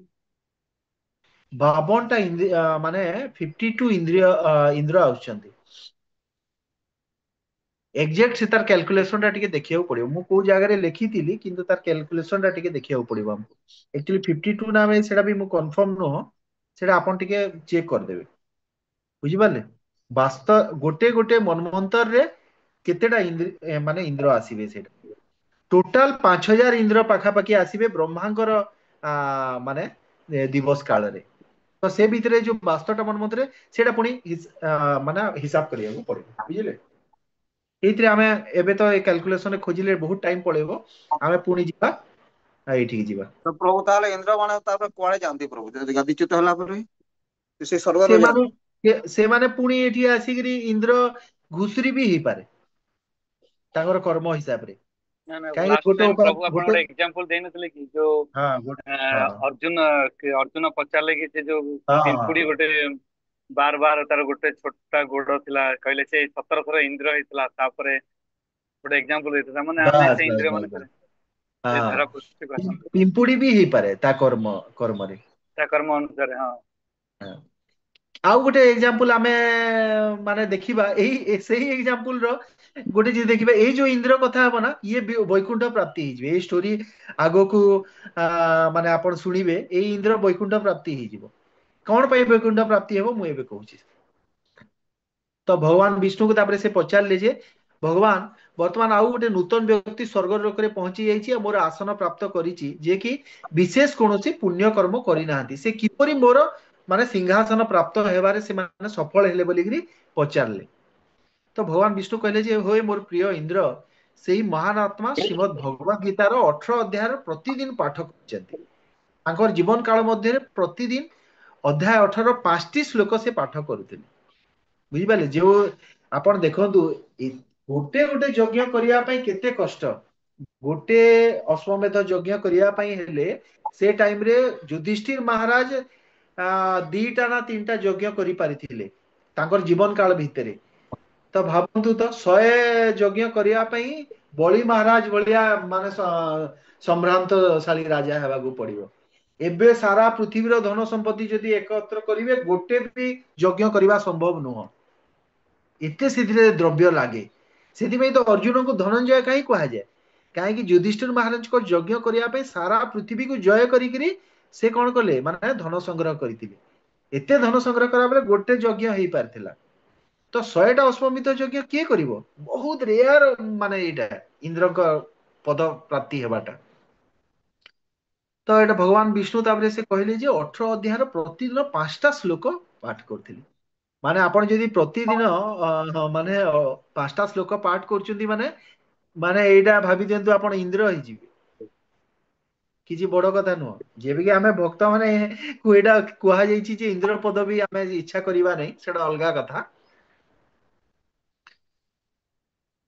ତାପରେ ଭଗବାନ ବିଷ୍ଣୁ କହିଲେ ଯେ ଏଇ ଯୋଉ ବ୍ୟକ୍ତି ଜଣକ ଏଇଟା ଇନ୍ଦ୍ର ପଦ ବହୁ ବର୍ଷ ଭୋଗ କରିବେ ବହୁତ ଲକ୍ଷ ଲକ୍ଷ ବର୍ଷ ଭୋଗ କରି ସାରିଲା ପରେ ତାପରେ ଏମାନେ ବୈକୁଣ୍ଠ ଲୋକକୁ ମୋ ପାଖକୁ ଫେରି ଆସିବେ ଆଉ ତାପରେ ତାଙ୍କୁ ଗୋଟେ ସାନ୍ତ୍ୱନା ବାଣୀ ଦେଲେ ଯେ ଇନ୍ଦ୍ରଙ୍କୁ ଆପଣ ବି ଯଦି ପାଠ କରିବେ ଅଧ୍ୟାୟ 18 ଆପଣ ବି ମୋ ଲୋକ ମାନେ ପାଇପାରିବେ ତ ଭଗବାନ ବିଷ୍ଣୁଙ୍କର ବଚନ ଶୁଣି ଇନ୍ଦ୍ର କଣ କଲେ ଗୋଟେ ବ୍ରାହ୍ମଣ ରୂପ ଧାରଣ କଲେ ଆଉ ଗୋଦାବରୀ ତଟରେ ଥିବା ଗୋଟେ କାଲେଗ୍ରାନୀ ବୋଲି ଗୋଟେ ନଗର ଥିଲା କାଲେଗ୍ରାନୀ ଏଇ ନଗରକୁ ଯାଇକି ସେଠି ସମସ୍ତ ବେଦର ଜ୍ଞାତା ଗୋଟେ ବ୍ରାହ୍ମଣକୁ ଗୁରୁ ରୂପରେ ମାନେ ବରଣ କଲେ ଆଉ ଭଗବତ ଗୀତାର ଅଧ୍ୟାୟ 18 ତାଙ୍କୁ ଶିଖେଇବା ପାଇଁ ପଢେଇବା ପାଇଁ ତାଙ୍କୁ ଅନୁରୋଧ କଲେ ଆଉ ସେଠାରେ କିଛି କାଳ ଇନ୍ଦ୍ର ରହିଛନ୍ତି ଆଉ ଭଗବତ ଗୀତାର 18 ଅଧ୍ୟାୟ ଅଭ୍ୟାସ କଲା ପରେ ତାପରେ ସେ ବୈକୁଣ୍ଠ ଲୋକ ପ୍ରାପ୍ତ କରିବା ପାଇଁ ସକ୍ଷମ ହେଲେ ବୁଝିପାରିଲେ ଆଉ ଇନ୍ଦ୍ର ସେଠି କଣ ଲକ୍ଷ୍ୟ କରିଛନ୍ତି ଯେତେବେଳେ ବୈକୁଣ୍ଠ ଲୋକ ଗଲେ ସେ ଦେଖିଲେ ଯେ ଇନ୍ଦ୍ର ଲୋକରେ ମୁଁ ଯାହା ଯାହା ଉପଭୋଗ କରୁଥିଲି ସେଇଟା ତ କିଛି ବି ନୁହଁ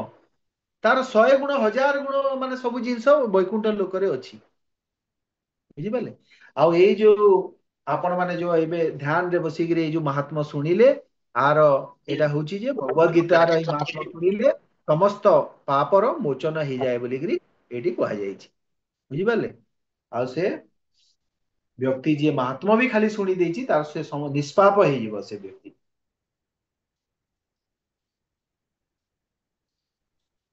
ତ ଭାବନ୍ତୁ କି ଭଗବତ ଗୀତାର ଏଇ ଶ୍ଲୋକ ମାନେ କେତେ ଜରୁରୀ ସେଥିପାଇଁ ମାନେ ଶିଲ ପ୍ରଭୁପାଦ ଏପରି କରିଛନ୍ତି ଯେ ପ୍ରତ୍ୟେକ ମନ୍ଦିରରେ ସକାଳୁ ଓ ସନ୍ଧ୍ୟାରେ ଭଗବତ ଗୀତାର ପାଠ କରାହେଉଛି ଆମେ ସେଟା ନିର୍ଭୁଲ ଭାବରେ ଭଗବତ ଗୀତା ଭାଗବତର ପାଠ ଆମେ କରିବା କଥା ଯଦି ଆମେ ଏଇଟା କରୁଛେ ତାହେଲେ ଆମେ ନିଶ୍ଚିତ ହେଇଯିବା କଥା ଯେ ଆମର ଅସତ୍ ଗତି କେବେ ବି ହେବ ନାହିଁ ବଞ୍ଚିଥିଲା ଭିତରେ ଏଇ ଟାଇପର ଜ୍ଞାନ ଆପଣ ଯଦି ପାଇଯାଇଛନ୍ତି ତାହେଲେ ଆପଣ ହଉଛନ୍ତି ବହୁତ ବଡ ଭାଗ୍ୟବାନ ଆଉ ସେ ଜ୍ଞାନ ପାଇସାରିଲା ପରେ ଆପଣ ସେଇଟାକୁ ପାଳନ କରୁଛନ୍ତି ପ୍ରମାଦ କରୁନାହାନ୍ତି ତାହେଲେ ହଉଛନ୍ତି ଆପଣଙ୍କୁ ସତରେ ଭାଗ୍ୟବାନ ବୋଲି କୁହାଯିବ ବୁଝିପାରିଲେ एमती ହେଇକିରି ତାପରେ ଆମେ ଆମେ ଆସିଗଲେ ଅଧ୍ୟାୟ 18 मुख्य संन्यास योग बुझिपारे अध्याय 18 ର ବି ଆମ ପାଖରେ ଏବେ माने समय जेहेतु अछि आमे एटाକୁ टिके पढ़िबा काहेकि एथिरे देखंतु 70 ऊपरे 80 पाखापाखि श्लोक अछि कम से कम 10टा खंडे श्लोक पढ़िबा मुख्य संन्यास योग आ गीतार निष्कर्ष बोलिगिरी एटाକୁ दिया जायछि श्लोक 1 किए जणा पाठ करंतु श्लोक एक अर्जुन उवाच सन्न्यासस्य महाबाहो तत्त्वमिच्छामि वेदितुम् त्यागस्य च हृषीकेश पृथक् केशि निषूदन अनुवाद अर्जुन कहिले हे महाबाहु हे केशिहंता हे हृषिकेश ମୁଁ ତ୍ୟାଗ ଓ ସନ୍ନ୍ୟାସର ଉଦ୍ଦେଶ୍ୟ ସମ୍ବନ୍ଧରେ ଜାଣିବାକୁ ଇଚ୍ଛା କରେ ହରେ କୃଷ୍ଣ धन्यवाद हे महाबाहु हे केसी निषूदन भगवान केसी नामक गोटे दैत्य मुखरे निजर बाहुକୁ पुराई ଦେଇଥିଲେ ତାଙ୍କୁ ମାରିବା ପାଇଁ ଯେମିତି କେସି ଦୈତ୍ୟର ମୁହଁରେ ବାହୁକୁ ପୁରେଇଛନ୍ତି ତାପରେ ତାଙ୍କ ବାହୁକୁ ବୃଦ୍ଧି କରିବାରେ ଲାଗିଲେ ଭଗବାନ ବୃଦ୍ଧି ଯେତେବେଳେ କଲେ ଆଉ କେସି ଦୈତ୍ୟର ମୁହଁଟା ଚିରି ହେଇକିରି ସେ ଦୈତ୍ୟଟା ମରିଗଲା କୋଉ ପରି ଚିରି ହେଇଗଲା କାକୁଡି ପରି ଚିରି ହେଇଗଲା ଭଗବାନ ତାଙ୍କର ମାନେ ମହାବାହୁ ଦ୍ଵାରା କେସି ଦୈତ୍ୟର ବଧ କରିଥିବାରୁ अर्जुन तांको महाबाहु बोली संबोधन करुचंती सारार्थ वार्षिणी टीकारे कोन कहैछि अर्जुन भगवान को कहउचंती हे अस्मित बल संपन्न भगवान आपण महाबाहु अटंती आउ आपणकर बल सामना रे मोर बल किछि भी नुह यद्यपि मते महाबाहु बोली संबोधन करा जाय मोर बल किछि भी नुह एमती कहिगिरी अर्जुन एटा महाबाहु बोली भगवान को माने संबोधन करुचंती तो एथिरे देखंतु सन्यास और त्याग कथा कहा जाउची जे अर्जुन कहउचंती सन्यास आ त्याग कोन जानिया पई चाहउचंती जे अर्जुन कहउचंती जे ये सन्यास और त्याग दीटा समान जिंस ना अलगा अलगा जिंस मोर टिके संशय हे जाइछि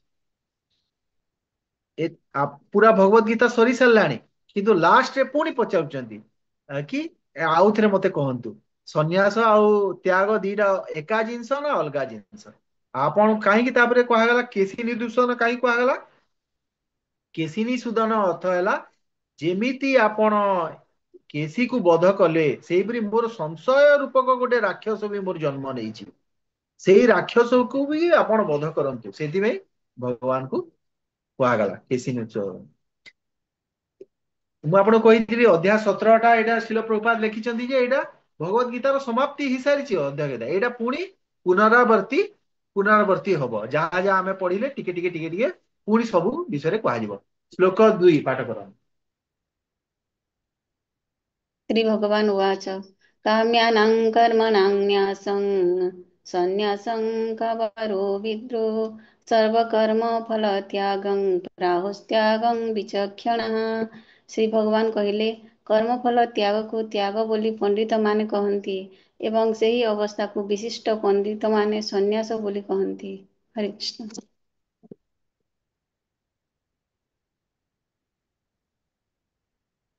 ସାରଥ ବାର୍ଷିଣୀ ଟୀକାକୁ ଯିବା ସନ୍ନ୍ୟାସ ଶବ୍ଦର ଅର୍ଥ ହେଲା ଏଇଟା ଟିକେ ବୁଝିବା ଟିକେ ଟେକ୍ନିକାଲ ଜିନିଷ ଆପଣ ଟିକେ ଧ୍ୟାନ ଦେଇକି ଶୁଣନ୍ତୁ ସନ୍ନ୍ୟାସ ଆଉ ତ୍ୟାଗର ଡିଫରେନ୍ସ ଟା କଣ ये सन्यास शब्दर अर्थ है काम्य कर्म ये गोटे काम्यानाम शब्द प्रथमे अच्छी देखो ये जो श्लोक तो काम्य कर्म बा भौतिक कर्मर पूर्णतः त्याग जोटा भी भौतिक कर्म रहा पूर्ण त्याग जदि आपण जमीती कि पुत्र प्राप्ति स्वर्ग प्राप्ति यज्ञ करवा एटा हूँ काम्य कर्म माने सकाम कर्म जोटा वेद निर्दिश कर्म सेटा को संपूर्ण भाव में त्याग सेटा हूँ सन्यास किंतु सही सन्यासी माने गायत्री जप आदि नित्य कर्मर त्याग करिवे नाही नित्य कर्म और नैमित्तिक कर्म माने कौन कहले कि कहि परिबे डिफरेंस नित्य और नैमित्तिक कर्म कौन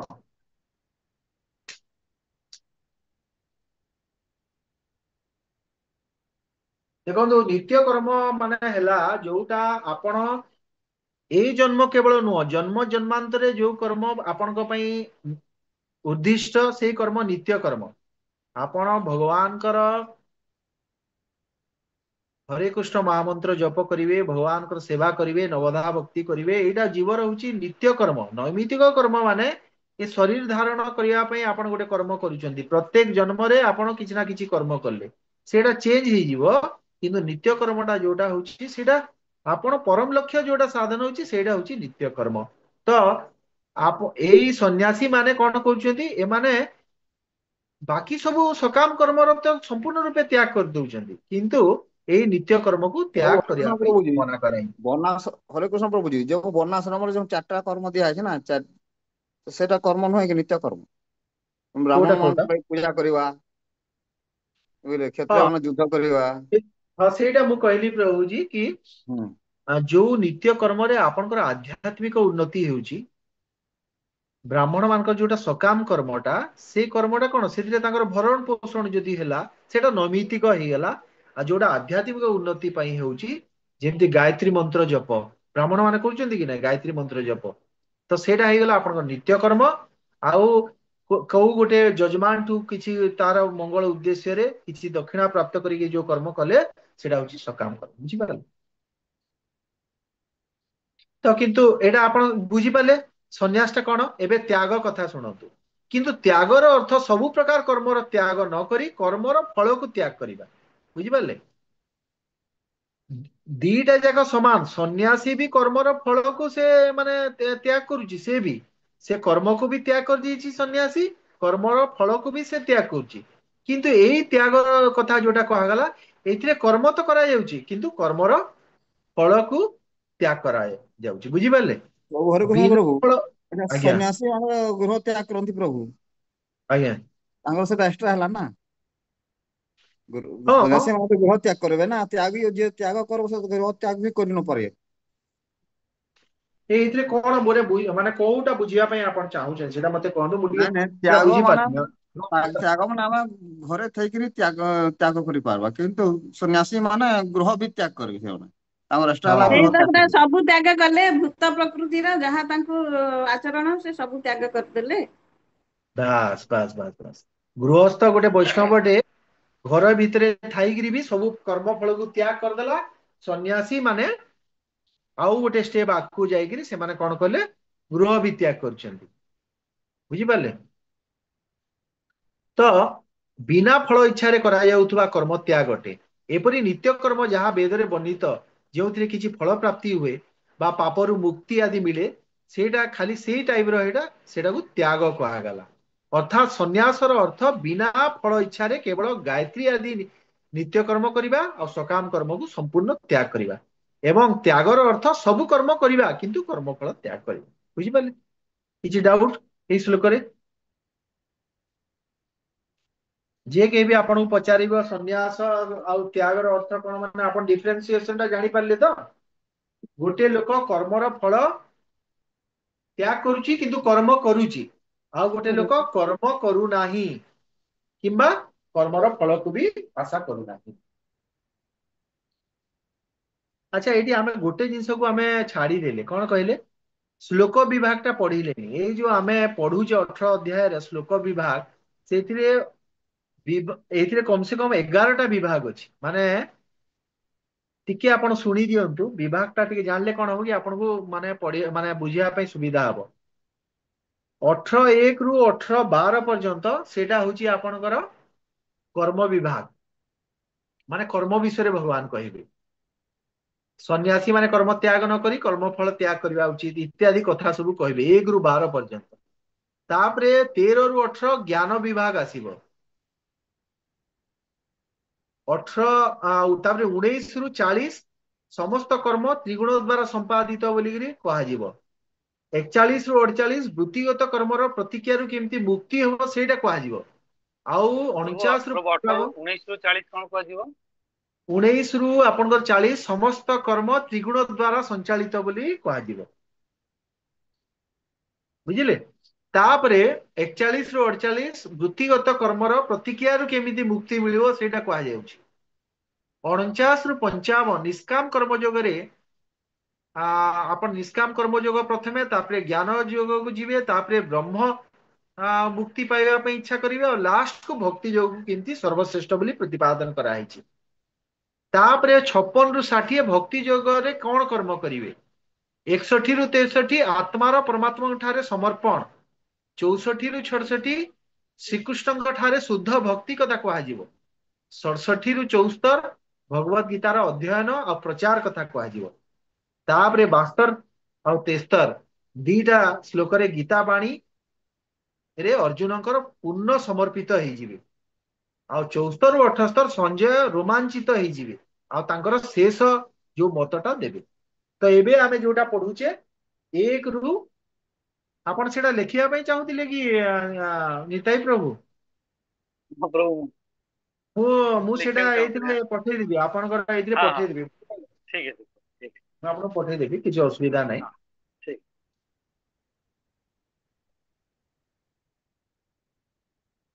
ଆମର ଗୋଟେ ଇସ୍କନ ର ଗୋଟେ ନୋଟ ଅଛି ଭଗବତ ଗୀତାର ଗୋଟେ ବହୁତ ବଢିଆ ନୋଟ ଅଛି ସେ ନୋଟ ରେ ପୁରା ଡିଟେଲ ସବୁ ଏମିତି ପଏଣ୍ଟ ୱାଇଜ ଦିଆ ହେଇଛି ଆପଣଙ୍କୁ ସେଇଟା ବି ମୁଁ ପଠେଇ ଦେବି ଯଦି ଆପଣଙ୍କ ପାଖରେ ନଥିବ ଆପଣ ସେଥିରେ ପାଇଯିବେ ଆଜ୍ଞା ବୁଝିପାରିଲେ ତାପରେ ଅର୍ଜୁନ ଆମର 2 ନମ୍ବର ଏଇଟା କୋଉଟା ଆମର ସରିଲା ଏବେ ଶ୍ଲୋକ 2 ନମ୍ବର 2 ସରିଲା ନମ୍ବର ସରିଲା ହଁ 3 ନମ୍ବର ସରିଲା ପଢନ୍ତୁ तज्यं दोष विधित्यक्य कर्म प्राहु मनीषण यज्ञदान तप कर्म तज्यमित चापरे କେତେକ ମନୀଷୀ ବିଶିଷ୍ଟ ପଣ୍ଡିତ କହିଛନ୍ତି ଯେ ସମସ୍ତ ପ୍ରକାର ସକାମ କର୍ମ ତ୍ୟାଗ କରିବା ଉଚିତ କିନ୍ତୁ ଅନ୍ୟ କେତେକ ମନୀଷୀ ବା ମୁନି ଅଛନ୍ତି ଯେଉଁମାନେ ମତ ପ୍ରକାଶ କରନ୍ତି ଯେ ଯଜ୍ଞ ଦାନ ଓ ତପ କର୍ମ କଦାପି ତ୍ୟାଗ କରିବା ଉଚିତ ନୁହେଁ ଭଗବାନ ଏଠି ତ୍ୟାଗ ସମ୍ବନ୍ଧରେ ଦିଆଯାଇଥିବା ବିଭିନ୍ନ ମତ କଥା ଚର୍ଚ୍ଚା କରୁଛନ୍ତି ଯେ କେତେକ ମୁନି କର୍ମର ପୂର୍ଣ୍ଣ ମାତ୍ରାରେ ତ୍ୟାଗ କଥା କହିଛନ୍ତି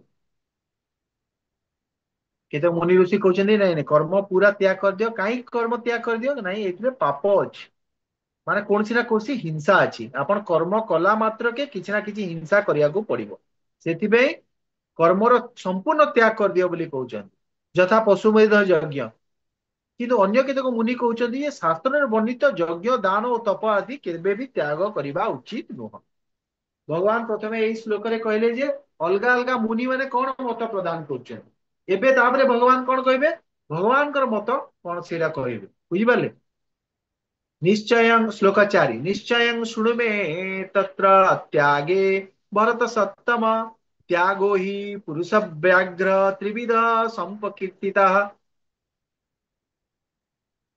त्रिविध संप्रकीर्तितः हे भरत श्रेष्ठ वर्तमान मो ठारू त्याग संबंधରେ ଶୁଣ हे पुरुष श्रेष्ठ शास्त्र ମାନଙ୍କରେ ଘୋଷଣା କରାଯାଇଛି ଯେ 3 ପ୍ରକାର ତ୍ୟାଗ ଅଛି ଭଗବାନ ଏଇ ଶ୍ଲୋକରେ ତାଙ୍କର ନିଜର ବିଚାର ଦେଇଛନ୍ତି ଆଉ ଶିଲ ପ୍ରପାତ ଦେଖିଛନ୍ତି ଯେ ଭଗବାନ ଯୋଉଟା ବିଚାର ଦେଇଦେଲେ ମାତ୍ରେ ସେଇଟା ହଉଛି ସିଦ୍ଧାନ୍ତ ଭଗବାନ ବିଚାର ଦେଇଛନ୍ତି କଣ ସିଦ୍ଧାନ୍ତ ଅଲଗା କିଛି ହବ କି ସେଇଟା ସିଦ୍ଧାନ୍ତ ଭଗବାନ କହୁଛନ୍ତି ଭୂତ ପ୍ରକୃତିର 3 ଗୁଣ ଅନୁଯାୟୀ ତ୍ୟାଗ ବିଧିକୁ ବିଚାର କରିବା ଉଚିତ ସତ୍ୱ ତମ ଓ ରାଜସିକ ତ୍ୟାଗ ଇତ୍ୟାଦି ଯଜ୍ଞ ଦାନ ତପଃ କର୍ମ ନ ତ୍ୟାଜଂ କାର୍ଯ୍ୟମେବ ତତ୍ ଯଜ୍ଞ ଦାନଂ ତପଶ୍ଚୈବ पंचनानी मणिषीनाम यज्ञ दान और तपकर्म त्याग करने उचित नुह ए सब निरंतर चालू रखा उचित वास्तव में यज्ञ दान और तपकर्म एपरिक मुनि ऋषि को विशुद्ध करिଥାଏ तो फाइनल भर्डिक्ट फाइनल कंक्लूजन भगवान तांकर शेष मत जोटा सेटा दउचंती एथिरे ये शिल प्रभुपाद तांकर तात्पर्य कोन कहउचंती ये योगी और सन्यासी माने समाज रो उन्नति पई कर्म करबा उचित देखंतु मायावादी सन्यासी माने कोनोसी कर्म करंती नाही किंतु सेही जगह आमर वैष्णव सन्यासी आपण देखुचंती आमर जो महाराज माने अछंती से माने समस्त प्रकार कर्म करूचंती कि नाही सारा पृथ्वी रे प्रचार करूचंती को गाड़ी रे माने प्लेन रे बसिकरी बाहर को जाउचंती मंदिर तैयारी करूचंती विभिन्न प्रकार कर्म करूचंती माने गोटे साधारण लोक जेते कर्म करिया कथा ताठू 100 गुण बेसी सन्यासी माने कर्म करूचंती तो जड़े कन्फ्यूज हो अरे सन्यासी माने केमती एते कर्म करूचंती कारण हैला एटी कोन कहले माने ताकले सन्यासी माने समाज रो उन्नति पई कर्म करिया उचित जेमिति गोटे धरंतु एटी शिल प्रभात गोटे उदाहरण दैचंती जे युवक मान को विवाह यज्ञ जो विवाह यज्ञटा एटा कोन ଏଇଟା ସମାଜର ଉନ୍ନତି ପାଇଁ ଯୋଗ୍ୟତା ଦରକାର କି ନାହିଁ? କାହିଁକି? ଯୋଉମାନେ ଇନ୍ଦ୍ରିୟ କଣ୍ଟ୍ରୋଲ ଯିଏ କରିପାରୁନାହାନ୍ତି, ଇନ୍ଦ୍ରିୟ ଯାହାର ସଂଯମ ନୁହଁ, ସେ ବ୍ୟକ୍ତିକୁ ଆପଣ କହିବେ କି ପୁରା ଭାବ ସ୍ତରକୁ ଚାଲିଆ, ସେ ଆସିପାରିବ? ନାଇଁ। ସେଥିପାଇଁ ଭଗବାନ ଗୋଟେ ବିବାହ ଯଜ୍ଞର ବ୍ୟବସ୍ଥା କରିଛନ୍ତି। ତ ସେ କଣ ହବ? ତାର ଇନ୍ଦ୍ରିୟ ସଂଯମିତ ହେଇକି ରହିବ।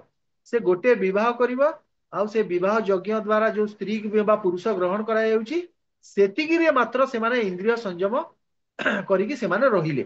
ସେଥିପାଇଁ ବିବାହ ଯୋଗ୍ୟ। ତ ସନ୍ନ୍ୟାସୀ ମାନେ ଏ ବିବାହ ଯୋଗ୍ୟକୁ ମନା କରିବେ ନାହିଁ। ଏପରି ବି ଦେଖାଯାଇଛି ଯେ ସନ୍ନ୍ୟାସୀ ମାନେ ତାଙ୍କର ଯୋଉ ଶିଷ୍ୟ ଥାଉଛନ୍ତି, ଗୃହସ୍ଥ ଶିଷ୍ୟ, ତାଙ୍କର ବିବାହ ଯୋଗ୍ୟ ବି ସେମାନେ ଅନୁଷ୍ଠିତ କରୁଛନ୍ତି। ତ ଏଇଟାକୁ ମାନେ ମାୟାବାଦୀ ସନ୍ନ୍ୟାସୀ ମାନେ ଏଇଟା ମନା କରିବେ? ଆରେ ବିବାହ ଯୋଗ୍ୟ କେମିତି ସନ୍ନ୍ୟାସୀ ସେଥିରେ ସମ୍ମିଳିତ ହେଲେ? ନାଇଁ, ନିଜର ଶିଷ୍ୟର ବିବାହ ଯୋଗ୍ୟ ବି କରିବାଟା ସେଇଟା ଶାସ୍ତ୍ର ଅନୁମୋଦିତ ହେଇଗଲା। କାରଣ ସେଇଟା ସମାଜର ମଙ୍ଗଳ ପାଇଁ କୁହାଗଲା। ସେଇ ଲୋକ ଯାହାକୁ ବିବାହ କରାଗଲା, ସେ କିଛି କାଳ ସେ ସମାଜରେ ରହି ସାରିଲା ପରେ, ତାର ଇନ୍ଦ୍ରିୟ ସଂଯମିତ ହେଇ ସାରିଲା ପରେ, ସେ ଭଗବତ ପ୍ରାପ୍ତି ଉଦ୍ଦେଶ୍ୟରେ ତା ଜୀବନକୁ ସେ ଆଗକୁ ନେଇପାରିବ। ସେହିପରି ଦାନ ଗୋଟେ ଏମିତି ଜିନିଷ, ଦାନଟା କେହି ବି ବନ୍ଦ କରିବା ଉଚିତ ନୁହଁ। ଉପଯୁକ୍ତ ସ୍ଥାନ କାଳ ପାତ୍ର ଦେଖି ଦାନ କରିବା କଥା। ଏପରିକି ମାନେ ସାଧୁ ବ୍ରାହ୍ମଣ ସନ୍ନ୍ୟାସୀ ମାନେ ବି ଦାନ କରିନି। ମୁଁ ଏପରି ବି ଜାଣିଛି ଆମର ମହାରାଜ ମାନଙ୍କୁ, ଯୋଉମାନେ କୋଉଠିକି ଯିବେ, ବୃନ୍ଦାବନ ଯିବେ, ତାଙ୍କ ପାଖରେ ଯେତେ କିଛି ବି ଟଙ୍କା ପଇସା ଥିବ ସବୁ ସେଠି ବ୍ରାହ୍ମଣ ମାନଙ୍କୁ ଦାନ କରିଦେବେ। ତ ସନ୍ନ୍ୟାସୀ ତ ନିଜେ ଦାନ କେମିତି କରିବ ଜଣେ ଭାବିବ। ସନ୍ନ୍ୟାସୀ ପାଖରେ ବି କିଛି ଧନ ଆସିଲା ମାନେ ସେ ସେଟାକୁ ବିତରଣ କରିଦେବା କଥା। ଶ୍ଲୋକ 6। एतानपि तु कर्माणि संगतस्ता फलानि च कर्तव्यानिति मे पार्थ निश्चितं मदमुत्तमम्। ଏ ସମସ୍ତ କର୍ମ ଓ ସମସ୍ତ ଫଳାଙ୍କି ଆଖ୍ୟା ତ୍ୟାଗ କରିବା ଉଚିତ। ହେ ପୃଥା ପୁତ୍ର, ଏ ସବୁ କର୍ତ୍ତବ୍ୟ ହିସାବରେ କରାଯିବା ଉଚିତ। ଏହା ହେଉଛି ମୋର ଶେଷ ସିଦ୍ଧାନ୍ତ। ଭଗବାନ ତାଙ୍କର ଶେଷ ସିଦ୍ଧାନ୍ତ କଣ ଦଉଛନ୍ତି ନା, ଭଗବାନ କହୁଛନ୍ତି ଯେ ଯେଉଁ ସବୁ ଯଜ୍ଞ କର୍ମ ଜୀବନରେ ଭୌତିକ ଉନ୍ନତି ପାଇଁ କରାଯାଏ, ସେଇ ସବୁକୁ ଆମେ ତ୍ୟାଗ କରିଦେବା। ଯୋଉଥିରେ ବି ନିଜର ସ୍ୱ କିଛି ଇନ୍ଦ୍ରିୟ ପ୍ରୀତି ଭୌତିକ ମାନେ ଲାଭ ମିଳୁଥିବ, ସେଇ ଟାଇପର ଯଜ୍ଞକୁ ଆପଣ ତ୍ୟାଗ କରିବେ। କିନ୍ତୁ ଯେଉଁ ଯଜ୍ଞ କର୍ମ ବ୍ୟକ୍ତିକୁ ବିଶୁଦ୍ଧ କରେ ଏବଂ ଦିବ୍ୟ ସ୍ତରକୁ ଉନ୍ନୀତ କରାଏ, ସେଗୁଡିକ ବନ୍ଦ କରିବା ଉଚିତ ନୁହଁ। ଆପଣ ଶ୍ରୀକୃଷ୍ଣ ଚେତନାରେ ଆପଣ ଏବେ ଆମର ଗୁଣବତୀ ମାତାଜୀ ଆପଣ କଣ କରୁଛନ୍ତି? ଆପଣ ଯାଉଛନ୍ତି ବିଭିନ୍ନ ଜାଗାକୁ କଲେକ୍ସନ କରିବା ପାଇଁ ଯାଉଛନ୍ତି। ତ ତା ଅର୍ଥ କଣ? ଯେ ଆପଣ କଲେକ୍ସନ ପଇସା ପତ୍ର ଲୋକଙ୍କୁ ପଇସା ମାଗୁଛନ୍ତି, ଏଇଟା କଣ ଗୋଟେ ଭଲ ଜିନିଷ କି? ଏଇଟା ତ ଭଲ ଜିନିଷ ଭଗବାନ ନୁହଁ। ପାଇଁ କିନ୍ତୁ ଏଇଟା ତ ମାତାଜୀ କଣ ଭଗବାନଙ୍କ ପାଇଁ କରୁଛୁ ନା। ଏକ ତ ଭଗବାନଙ୍କ ପାଇଁ କରୁଛୁ, ତାପରେ ଏଇଟା ବି ଏକ ପ୍ରକାର ଭିକ୍ଷା। ମାନେ ଆମର ଗୁରୁ ମହାରାଜ ବି କହିଛନ୍ତି, ଭିକ୍ଷା କଲେ ବି ବିନମ୍ରତା ବଢେ। ଆଜ୍ଞା। ତ ଆଉ ସେଥିପାଇଁ ମାତାଜୀ ଦୀନତା କଣ ବଢେ। କରୁଛନ୍ତି? ମାତାଜୀ ସେଥିପାଇଁ କଣ କହୁଛନ୍ତି ନା, ଏଇ କର୍ମକୁ ତ୍ୟାଗ କରିନାହାନ୍ତି। ମାତାଜୀ ଭାବି ପାରିଥାନ୍ତେ, ନା ନା ମୋର କଣ ଦରକାର ଭାଇ, ମୁଁ ତ 16 ମାଳା କରିଦେବି, ମୋର କିଛି କରିବା ଦରକାର ନାହିଁ। ଏଇଟା ମାତାଜୀଙ୍କର ଚିନ୍ତା ହେଇପାରିଥାନ୍ତା। କିନ୍ତୁ ସେ କଣ କଲେ? ସଂସାରରେ ସବୁଠାରୁ ହଉଛି ମାନେ ମାନେ ବହୁତ ଖରାପ କର୍ମ ହେଲା ଆପଣ ଯାଇକିରି କାହାକୁ ଗୋଟେ ଭିକ୍ଷା ମାଗିବେ।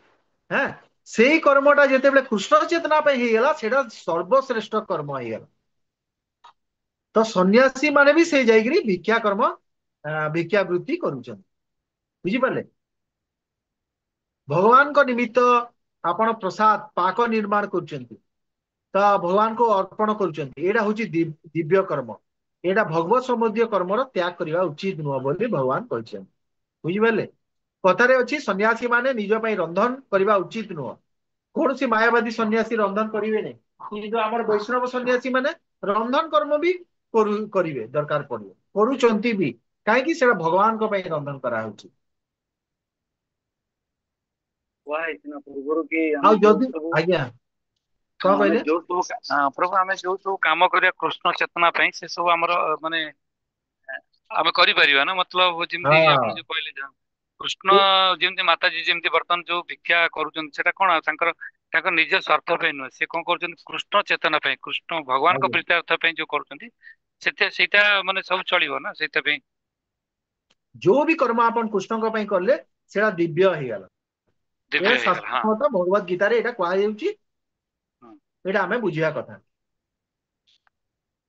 आ जदि यही टाइप कर्म एबे जदि गुणवती माताजी ये कर्मर त्याग करदेले कि नाई नाई मु भगवत मार्ग रे जीवी मु एटा मु आ से कर्म करिबि नै एसु कर्म रे मु लिप्त हेबिनि ताहेले सेही त्यागटा तांकर कोन हेला तामसिक त्याग हेला कहीं भगवान को प्रीति विधान रे करुथिले त्यार त्याग करदेले भाविले कि नाई मु घरे बसिकिरी मु भोजन करी मु से कर्म करिबि नै ताले से त्यागर किछि फल मिलिबो नै तामसिक त्याग हेगला से श्लोक 8 दुःख मितेव जत्कर्म काय क्लेश भयात् त्यजेत सकृत्वा राजसं त्याग नैव त्याग फलं लभेत जदि कौन सी व्यक्ति शारीरिक कष्ट किंबा भय जोगु निर्दिष्ट कर्तव्य त्याग करे ताहले से रजगुणाधीन होइछि बोली बुझिबाकू हेबो ए प्रकार त्याग कदापि ताकू उच्चतर स्तर को उन्नीत कराइबो नाही जो माने चाकरी करचंती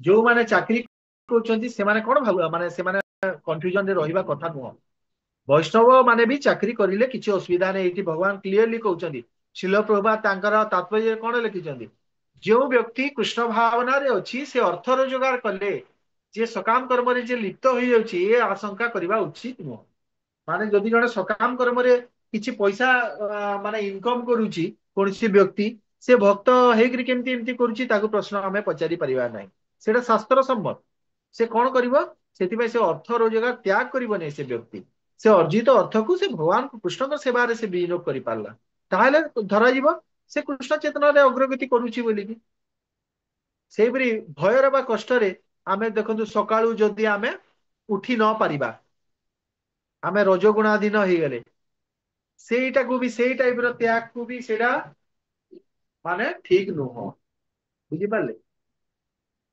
भय रे भी आपण जो कोनसी जिंस जदि त्याग कर देले सेटा भी सठिक त्याग नुह श्लोक 9 कार्यमितेभ्य जत्कर्म नियतम क्रियते अर्जुन संगः त्यक्ता फलं चैव सत्याग सात्विको मतः हे अर्जुन जे केवल कर्तव्य संपादन करे कारण ताहा निश्चय करबा को हेबो ताही करणीय एवं समस्त फल कामना त्याग करे से सात्विक भावपूर्ण होई त्याग करे बोली बुझिबा को हेबो अर्थात तार त्याग सात्विक त्याग अटे यदि शिल विश्वनाथ चक्रवर्ती ठाकुर कौन कहउचंती जे जेउ कर्म नित्य कर्म बा करणीय कर्म ताहा कर्तव्य मनोवृत्ति रे करबा उचित जेमती आपण गोटे एग्जांपल लियंतु गोटे कारखाना रे गोटे श्रमिक काम करूची से काम करिवो किछि पैसा से इनकम करिवो से रोजगार को से कृष्ण चेतना रे से विनियोग करिवो किंतु सेठी जायकरी से अलगा श्रमिक मानक संगे रे से सेठी संग करिवो नाही फरक ता सेति की जो तफात ता सेति तफात जे कृष्ण भक्त से ऑफिस को गले मध्य सेही ऑफिस रे कर्मचारी मानकर सहित संग से करिवो नाही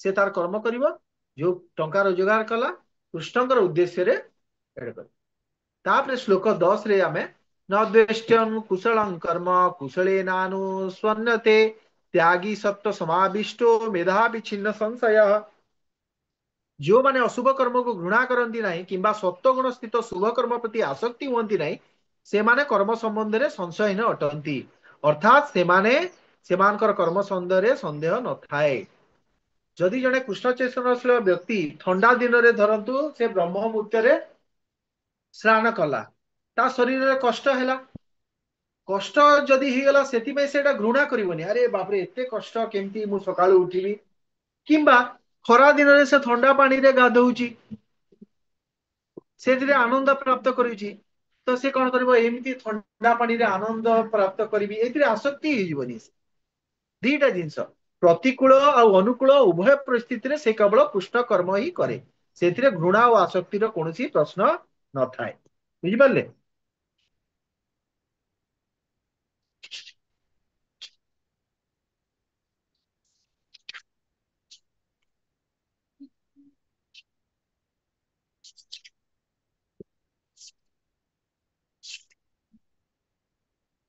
न हि देहभृता सख्यं त्यक्तुं कर्माण्य शेषतः जस्तु कर्मफल त्यागी सत्वागीत्यभिधीयते जीव पक्षरे समस्त कर्म त्याग करबा वास्तविक असंभव तेणु कहा जाए जे कर्मफल त्याग जे करे से प्रकृति रे त्यागी अटे एटी कोन भगवत गीता रे कोन कहै छी जे केबे कर्म त्याग समस्ते केबे संपूर्ण मात्रा रे करि परिबे नाही କୃଷ୍ଣ ପାଇଁ ଯେ କର୍ମ କରେ ଓ କର୍ମଫଳ ନିଜେ ଉପଭୋଗ କରେ ନାହିଁ ଆଉ ସବୁ କିଛି କୃଷ୍ଣଙ୍କୁ ଅର୍ପଣ କରେ ସେ ହିଁ ବାସ୍ତବରେ ତ୍ୟାଗୀ ଅଟେ।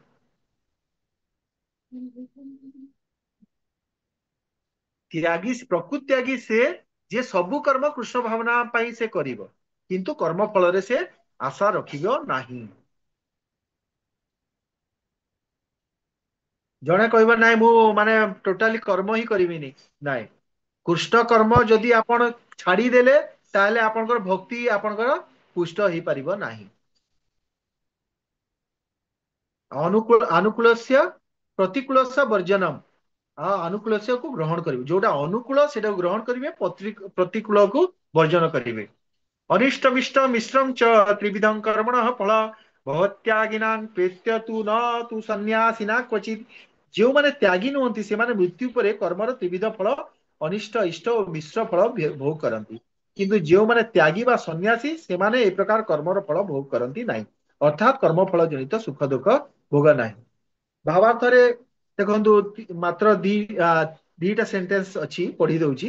ଜଣେ କୃଷ୍ଣ ଚେତନଶୀଳ ବ୍ୟକ୍ତି ଯିଏକି କୃଷ୍ଣଙ୍କ ସହିତ ଚିରନ୍ତନ ଭାବେ ସମ୍ବନ୍ଧିତ ହୋଇ ଜ୍ଞାନ ଭୂମିକାରେ ଅବସ୍ଥାନ କରି କର୍ମ କରେ ସେ ସର୍ବଦା ମୁକ୍ତ ଅଟେ।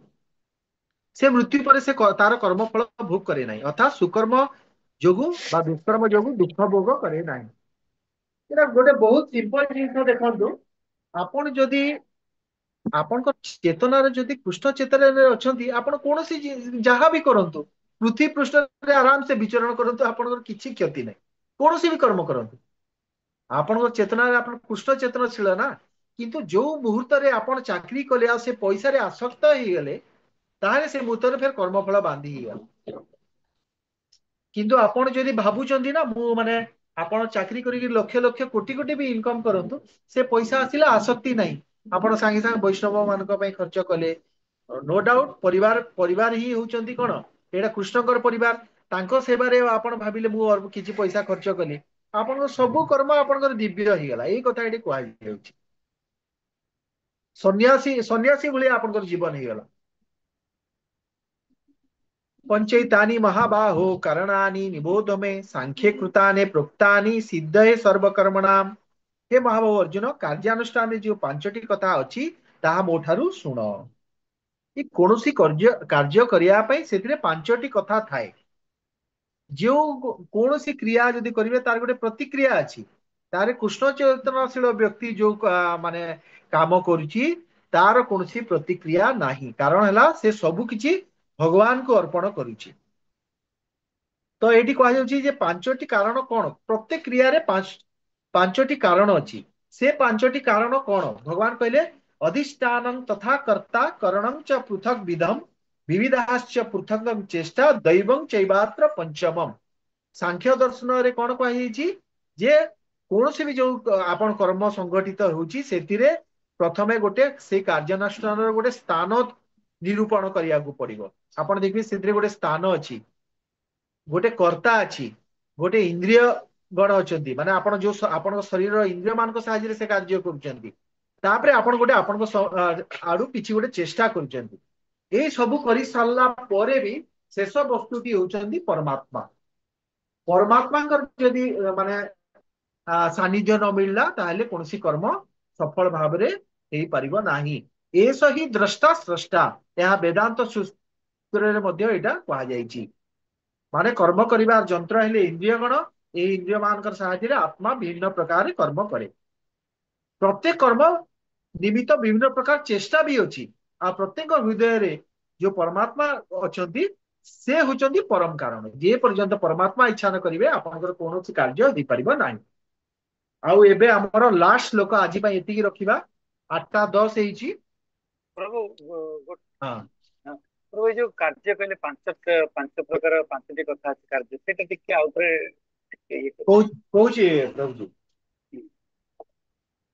କୌଣସି ବି କର୍ମ କରିବା ପାଇଁ ହେଲେ ଆପଣଙ୍କର କଣ କଣ ବସ୍ତୁ ଦରକାର ସେଇ ଜିନିଷକୁ ଆପଣ ବିଚାର କରନ୍ତୁ।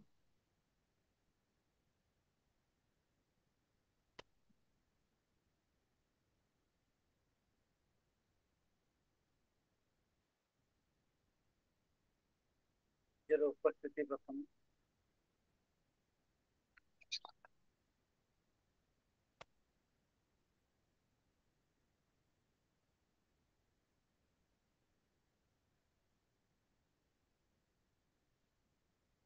ଟିକେ ମୋର ଲ୍ୟାପଟପ୍ ଟା କଣ ଟିକେ ଅସୁବିଧା ହେଇଗଲା।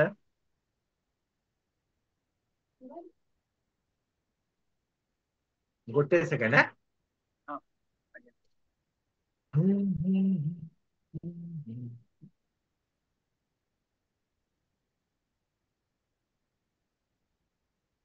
ତ କଣ ରହିଲା 5ଟା ଜିନିଷ କଣ ଭଗବାନ କହିଲେ? ଯେ କहाला କାର୍ଯ୍ୟାନୁଷ୍ଠାନର ସ୍ଥାନ, ଗୋଟେ ସ୍ଥାନଟେ ନିରୂପଣ ପ୍ରଥମେ ହବ। ଦ୍ୱିତୀୟ ଜିନିଷଟା ଆପଣଙ୍କର ହେଇଗଲା କର୍ତ୍ତା। ତୃତୀୟଟା ହେଲା ଇନ୍ଦ୍ରିୟ ଗଣ। କର୍ତ୍ତା କିଏ? ଗୋଟେ ନିରୂପଣ ହେଇଗଲା। ତାପରେ କରିବା କହିଲେ ଆପଣ, ଆପଣ ହେଇଗଲେ କର୍ତ୍ତା। କର୍ତ୍ତା ହେଇସାରିଲା ପରେ ଆପଣଙ୍କୁ ତାପରେ ଆପଣ କିଛି ଆପଣ ଗୋଟେ ଇନ୍ଦ୍ରିୟ ମାନେ ତାପରେ ସାହାଯ୍ୟ କରିବେ। କାହା ସାହାଯ୍ୟରେ ସେ କର୍ମଟା କରିବେ? ଆପଣଙ୍କର ହାତ, ପାଦ, ଆଖି, କାନ ଆର ସାହାଯ୍ୟ ନେବେ। ଏମାନେ ହଉଛି ଇନ୍ଦ୍ରିୟ ଗଣ। ଇନ୍ଦ୍ରିୟ ଗଣ ସେ କର୍ମକୁ କରିବେ। କରି ସାରିଲା ପରେ ତାପରେ କଣ ହବ? ଆପଣ ମାନେ ଏଇଟା ସାହାଯ୍ୟ ତ ନେବେ, କିନ୍ତୁ ସେଟା କାହା କେମିତି କରିବେ? ନା ଆପଣଙ୍କର ଗୋଟେ ମନୋବୃତ୍ତି ଉଠିବ, ଗୋଟେ ଚେଷ୍ଟା, ନା ମୁଁ ଏଇଟା କରିବି। ମନରେ ଗୋଟେ ସଂକଳ୍ପ ଆସିଲା, ସେଇଟାକୁ କୁହାଗଲା ଚେଷ୍ଟା। ବୁଝିପାରିଲେ? ଚେଷ୍ଟା କରି ସାରିଲା ପରେ ବି କଣ ଆପଣ ସଫଳ ହେଇଯିବେ? କେତେ ଲୋକ ସଫଳ ହଉଛନ୍ତି? ବହୁତ ଲୋକ ତ ଚେଷ୍ଟା କରୁଛନ୍ତି କିନ୍ତୁ ସଫଳ ହେଇପାରୁଛନ୍ତି କି? କାରଣ ସେ ପରମାତ୍ମା ଭିତରେ ଥାଇକିରି ଯେ ପର୍ଯ୍ୟନ୍ତ ଆପଣଙ୍କୁ ଶକ୍ତି ନ ଦେବେ, ତାହେଲେ ଆପଣ ସଫଳ ହେଇପାରିବେ ନାହିଁ। ବୁଝିପାରିଲେ ପ୍ରଭୁଜୀ? ହଁ ପ୍ରଭୁ। ତ ଏଇଠି ଆଜ୍ଞା ପ୍ରଭୁ। ପରମାତ୍ମାଙ୍କର କଥା। ତ ଏଇଥିରେ ଦେଖନ୍ତୁ, ମୁଁ ଆଉ ଗୋଟେ କଥାକୁ ଏଇଠି ଆପଣଙ୍କୁ କହିବା ପାଇଁ ଚାହୁଁଛନ୍ତି।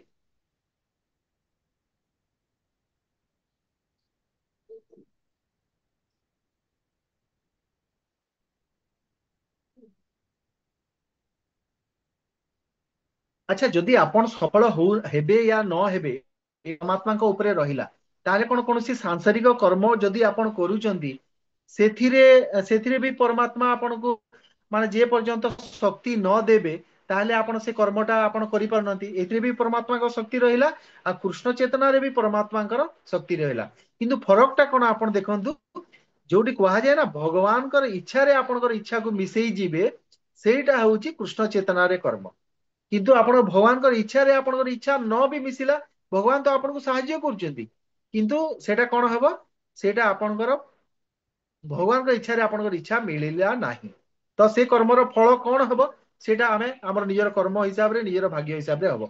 କିନ୍ତୁ ଯେତେବେଳେ ଆପଣ କୃଷ୍ଣ ଚେତନାରେ କର୍ମ କରିବେ, ଆପଣ 100% ସିଓର ହେଇଯାଆନ୍ତୁ ଯେ ତାର ଫଳ ନିଶ୍ଚୟ ବହୁତ ହି ସାତ୍विକ, ମାନେ ନିଶ୍ଚୟ ତାର ସୁଫଳ ହବ। କାହିଁକି? ସେଟା ଭଗବାନଙ୍କର ଇଚ୍ଛାରେ ଆପଣଙ୍କର ଇଚ୍ଛା ହେଲା, ଭଗବତ କର୍ମ ହେଇଗଲା।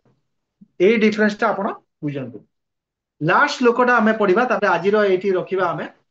ଶରୀର ବାଙ୍ଗ୍ମନୋ ଧୀର୍ଯ୍ୟତ୍ କର୍ମ ପ୍ରାରଭତେ ନର ନ୍ୟାର୍ଯ୍ୟଂ ବା ବିପରୀତ ବା ପଞ୍ଚେତେ ତସ୍ୟ ହେତବ।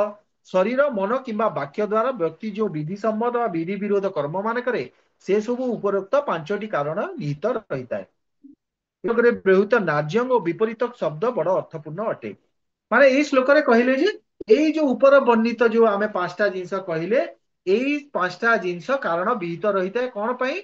ନା ଯୋଉଟା ବି ବ୍ୟକ୍ତି ଯୋଉ ବି ବିଧି ସମ୍ମତ ବା ବିଧି ବିରୋଧ ଯୋଉ କର୍ମ ମାନେ କରେ, ଆମେ ଯୋଉଟା କହିଲେ, ଯଦି କୃଷ୍ଣ କର୍ମ କରିବେ, କିମ୍ବା କୃଷ୍ଣଙ୍କ ଇନ୍ଦ୍ରିୟ ତୃପ୍ତି ପାଇଁ କରିବେ, କିମ୍ବା ନିଜର ଇନ୍ଦ୍ରିୟ ତୃପ୍ତି ପାଇଁ, ଯୋଉଟା ବି ଆପଣ କରିବେ, ଏଇ 5ଟା ଜିନିଷ ଦରକାର।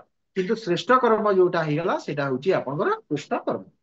ଏଠି କହିକି ଆମେ 15ଟା ଗଲେ, ତାପରେ ଏବେ ଆମର ବାକି ଯୋଉଟା ରହିବ, ଆମର ଆଉ 3ଟା କ୍ଲାସ 4ଟା କ୍ଲାସରେ ଆମର ଏଇଟା ପୁରା ସରିବ। ତାପରେ ଆପଣଙ୍କର ଆରମ୍ଭ ହେଇଯିବ। ପ୍ରଭୁ କହୁଥିଲେ କି ସେ ଆପଣଙ୍କର 2ଟା ସକାଳ ଓ ସନ୍ଧ୍ୟା 2ଟା ବ୍ୟାଚ୍ ମାନେ ନେଇକିରି କରିବେ, କ୍ଲାସ କରିବେ ଆପଣଙ୍କର। ବୁଝିପାରିଲେ? ଭକ୍ତିର ରସାମୃତ ସିନ୍ଧୁ। ତ ଆମର ମାତ୍ର ଆଉ 3ଟା ଖଣ୍ଡେ 4ଟା ଖଣ୍ଡେ କ୍ଲାସରେ ଆମର ସରିଯିବ। ବେଶୀ ସେ ବେଶୀ 3ଟା ମୋ ହିସାବରେ ଲାଗିବ, ବେଶୀ ଲାଗିବ 3ଟା 4ଟା କ୍ଲାସ ହବ। ଆପଣ ମାନେ ଟିକେ ଏଇଟା 18 ଅଧ୍ୟାୟ ଯେଇଟା ପୁନରାବୃତ୍ତି ଜିନିଷ, ଆପଣ ସମସ୍ତେ ଟିକେ ପଢିକି ଆସିଥିବେ ନେକ୍ସଟ ଟାଇମ। ଯାହା ବି ପଢା ହଉଛି ଏଇଟା ଅଲରେଡି ଆମେ ଡିସ୍କସ କରିସାରିଛେ। ଠିକ ଅଛି? ଯଦି ଆଉ କାହାର କିଛି ପ୍ରଶ୍ନ ନାହିଁ, ତାହେଲେ ଆଜି ରଖିବା ଆମେ।